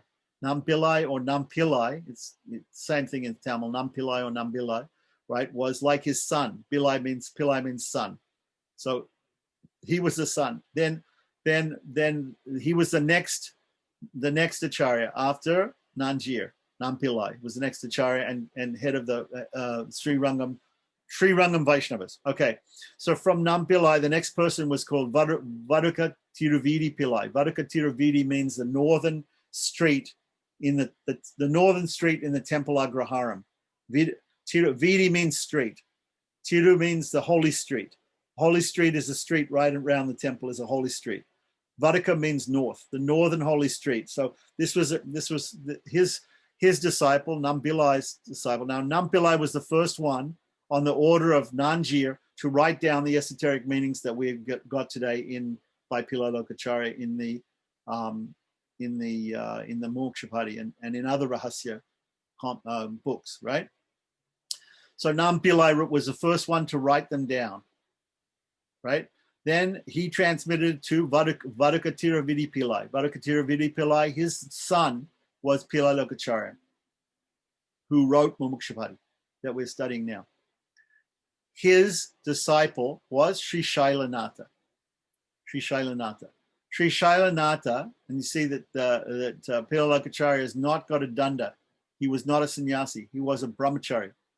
He's in white here, but he was a brahmachari, right? He and his brother. His brother wrote Acharya Hridayam, and he wrote Mumuksupadi, and he wrote Atapanchakam, 18 other Rahasya Granthas, which also include Mumuksupadi and Sri Vachanabhushanam. Okay, so then Sri Shailanatha, his disciple, right, had a disciple called Manavala Mahamuni. Manavala Mahamuni was a sannyasi, right? And it goes on from there. Also, there's other pictures where we can show all the disciples of them.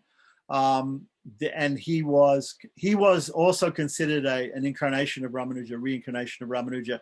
That when we see Manavala Mahamuni, we see a sannyasi, but we see especially a Shesha behind his head. And the Shesha behind his head indicates that he's also considered an incarnation of Shesha, Ananta Shesha, like Ramanuja.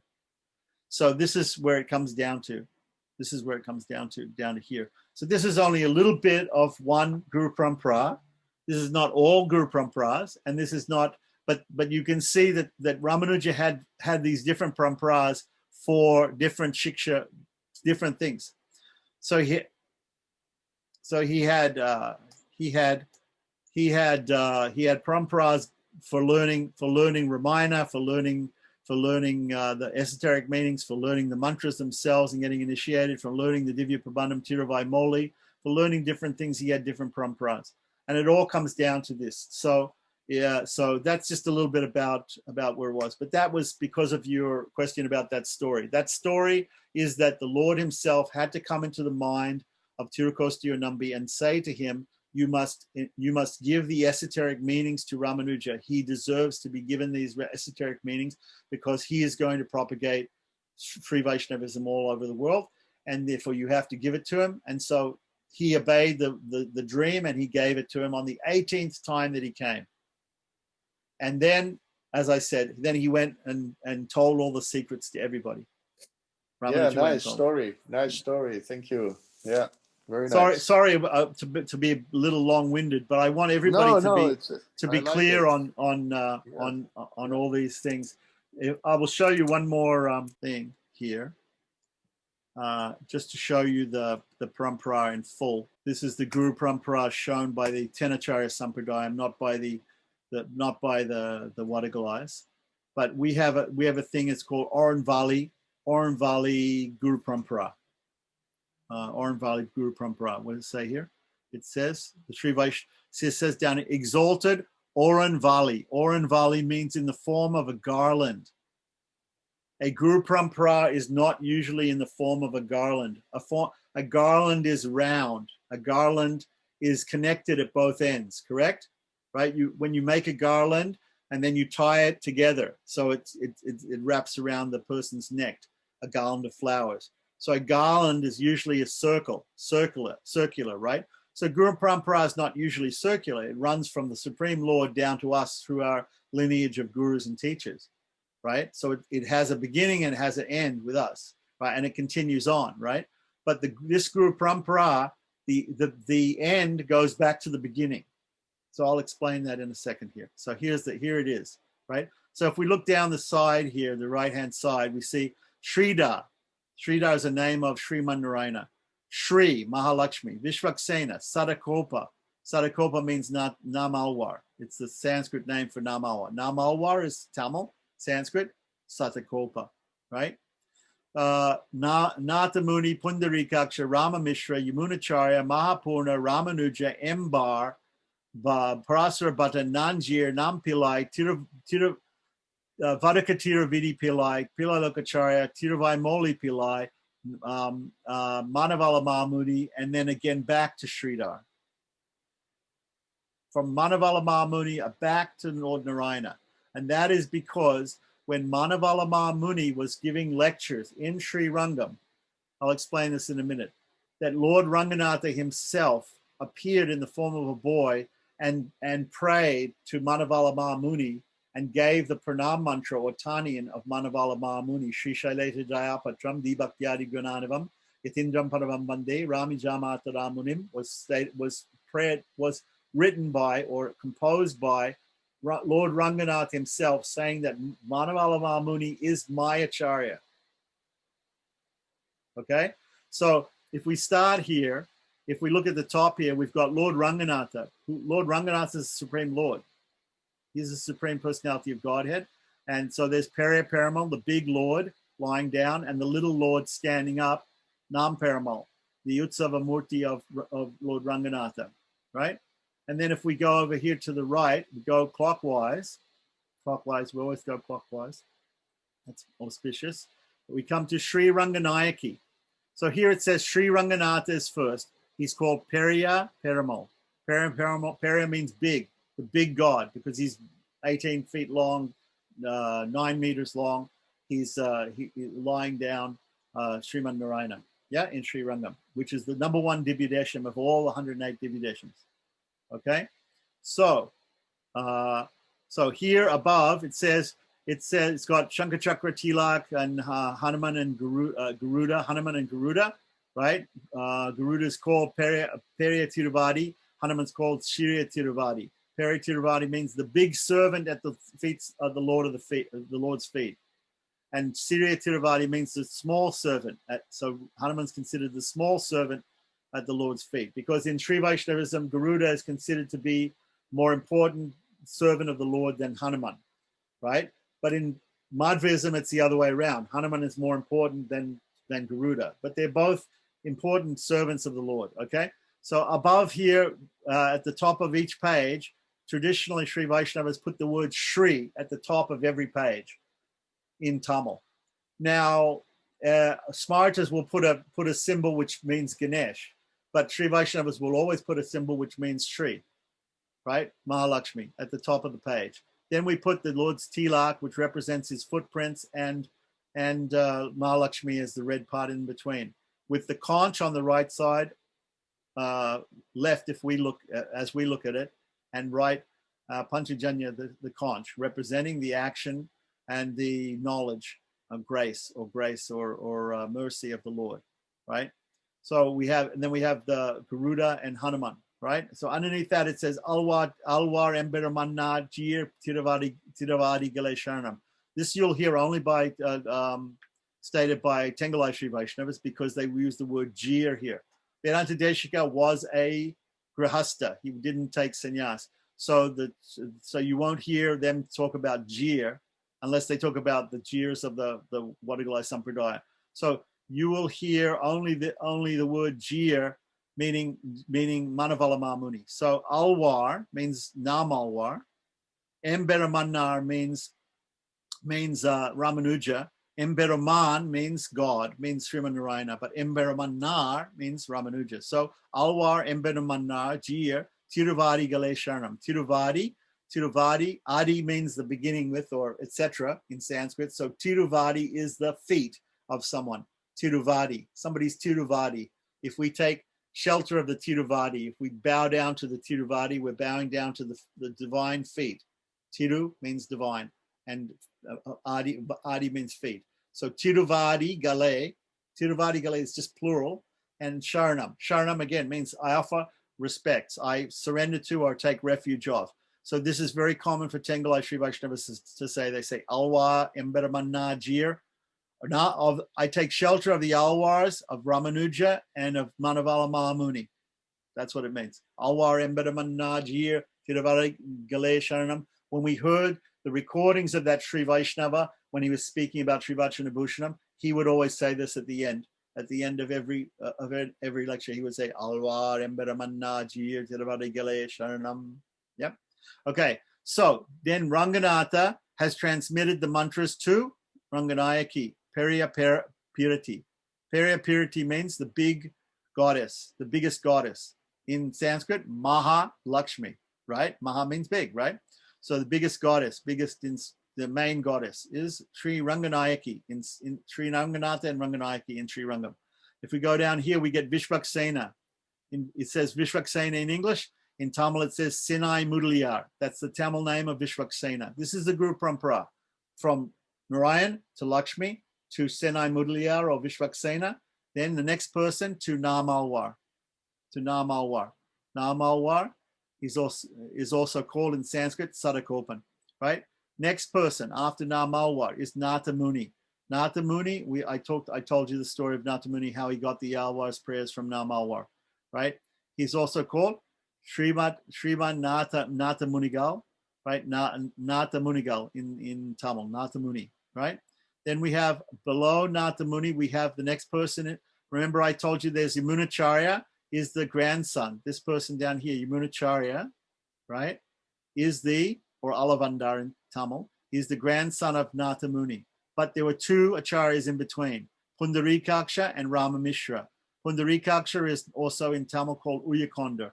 Rama Mishra in Tamil is called Manakal Nambi, right? So Uyakonda and Manakal Nambi, or Pundarikaksha and Rama Mishra, the next person after him is Yamunacharya. Yamunacharya is also called Alavandar in Tamil. So continuing on from Yamunacharya, the next person is a Diksha Parampara. So the next person, although Yamuna had many disciples, right? 5 other of them were also Shiksha disciples, Shiksha gurus of Ramanuja, as well as Yamuna was a Shiksha guru of Ramanuja, right? So, but there was one disciple who was his Diksha guru, Ramanuja's Diksha guru, and that is Mahapurna or Periyanambi, right? So the next person after Mahapurna or Periyanambi in Tamil, right, is Ramanuja. So Ramanujacharya is also called Swami Emberamanar Ramanuja, right? So he's shown here with his stick and his flag, and on the left side here, his right side, and on the right side here, his left side, are his two main disciples. The one with the beard is called Kurat Alwan, or in Tamil, or Kuresha in Sanskrit. On the left side, on the other side, is Dasarati in Sanskrit, or Mudliyandan. Yeah. Okay. So then the disciple of them is Sri Govinda, the cousin of Ramanuja, who also was in the same Gurukul as him of Yadava Prakash. Later on, he became a Shaivite for a little time because he found a lingam in the Narmada River when he went there on a school excursion from the Gurukul.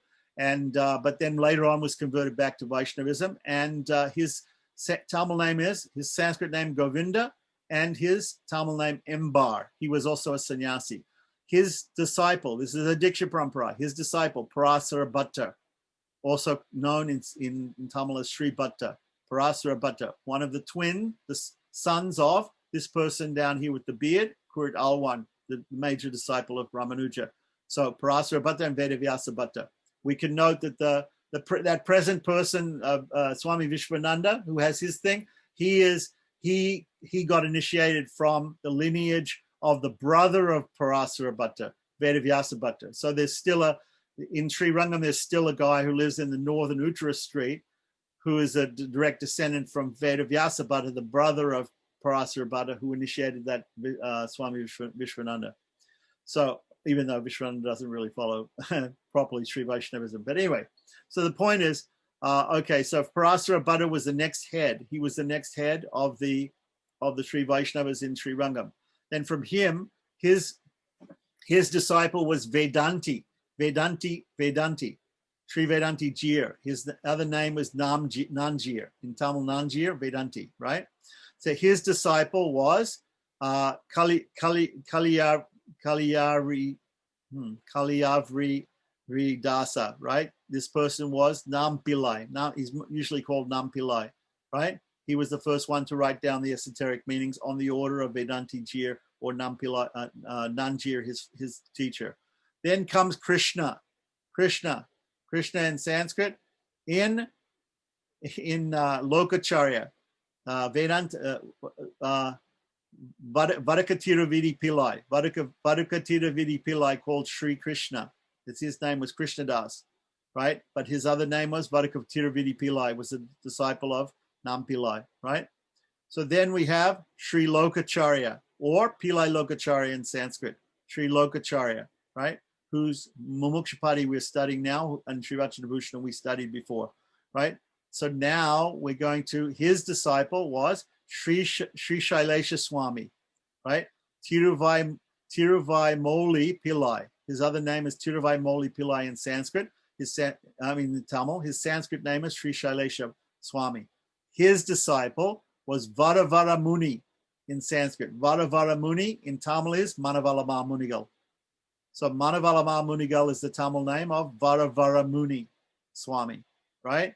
Varavara Muni Swami was giving lectures in Sri Rangam on esoteric teachings of the Dvaya Mantra, Charma Sloka, and Astakshara Mantra. And Lord Ranganatha himself appeared as a small boy and chanted his Pranam Mantra and composed his Pranam Mantra, saying that Varavara Muni, Manavalama Muni is my Acharya. So again, Lord Ranganatha, who starts the Guru Parampara, is a disciple of Manavalama Muni. Got it? Now in the middle of the picture, so that's in that way, the Guru Parampara for the Tengalais is a circle. And of course, coming out from the circle, there can be other branches, but those are the main acharyas, and those are the acharyas that we have to remember every day, right? So now here, in the middle, there's three pictures. There's a picture at the top which represents the Om Namo Narayana mantra. That's a picture of Narayana Rishi teaching Om Namo Narayana to Nara Rishi, Nara Narayana in Badrinath, under a tree in Badrinath. The teaching of the Om Namo Narayana mantra, right? In the middle, the Lord in Vaikuntha teaching Mahalakshmi the Dvaya mantra, Shriman Narayana Charano Sharanam Papadye Shrimati Narayana Namaha. And the bottom, we have the third mantra of this Guru Parampara, right? These three mantras in this Diksha Parampara. The third mantra is the Sarvadhamam Paritaja Mamekam Sharanam Braja Aham Tva Sarvapapebhyo Mokshayishyami Masucha, taught by Gita Charya, Lord Krishna himself, to Arjuna on the battle of Kurukshetra. Yeah. So this is the meaning of this Oranvali Guru Parampara of this picture. Yeah. There's a whole PDF explaining this whole thing. If you want it, I can post it, right? But they explain about all these people. See, explained in English. All the Taniyans, all the pranam mantras for all of them are given. All the Sanskrit pranam mantras. Unfortunately, in Sri Vaishnavism, or fortunately, whatever you want to think, the pranam mantras and many things, the names and everything. You have Tamil names and Sanskrit names. You have Tamil pranam mantras and Sanskrit pranam mantras. So, Tamil Sri Vaishnavas, they know all the Tamil verses as well as all the Sanskrit verses, but we tend to find it much easier to chant mostly the Tamil Taniyans and the Tamil, and use use the Sanskrit, and the Sanskrit names and the Sanskrit pranam mantras are much easier for us. but the Tamil ones can also be learned if people want to know. So there are both are there, and both are usually chanted by people, traditional people. Okay, so that was just a little bit of an introduction about the Guru Parampara, Oran Valley Guru Parampara, and about Priyalalokacharya's and Manavala Mahamuni's position in it. We have to now understand that Manavala Mahamuni is actually the guru of Lord Ranganatha himself, the guru of the Supreme Person, Sriman Narayana. So that's the way the Guru Parampara works. Okay, so there are many, many other stories, and there's other depictions of the Guru Parampara. I could show you where it splits off and where people go off, and you get the Wadagalais, the Vedanta Deshika, and different people, and on the other side you have more of the Tengalais. You know, I've got some other charts and things like that that show and give the historical dates of those people also. Which might be, yeah. There's a whole book. There's a book by one guy I've got. It's the history of Sri Vaishnavism post Ramanuja. So we know a lot of the history pre-Ramanuja. We know the history of Ramanuja through a book called the Alwars, and Ramanuja we know through traditional books called Guru Parampara Prabhavam, which is a book. And then after Ramanuja, there are many other books also about the lives and activities of those acharyas, which I have books about. So if people are interested in the actual lives and pastimes of these people, we can talk about that too. And also the stotras that they wrote, the literature that they wrote. It's endless. There's a lot of things there. So it just depends on what people are interested in understanding. But for now, Mumuksupadi, if we get into Mumuksupadi, it's going to explain in much more detail about the esoteric meanings of the three mantras. And then there are other mantras, of course, like the Ramacharma Sloka and the Varahacharma Sloka, which have, Vedanta Deshika wrote a whole book on Vibhishana Sharanagati, and the Ramayana has commentaries on it by Sri Vaishnavacharyas explaining more about property. And there's endless amount of literature on Sri Vaishnavism.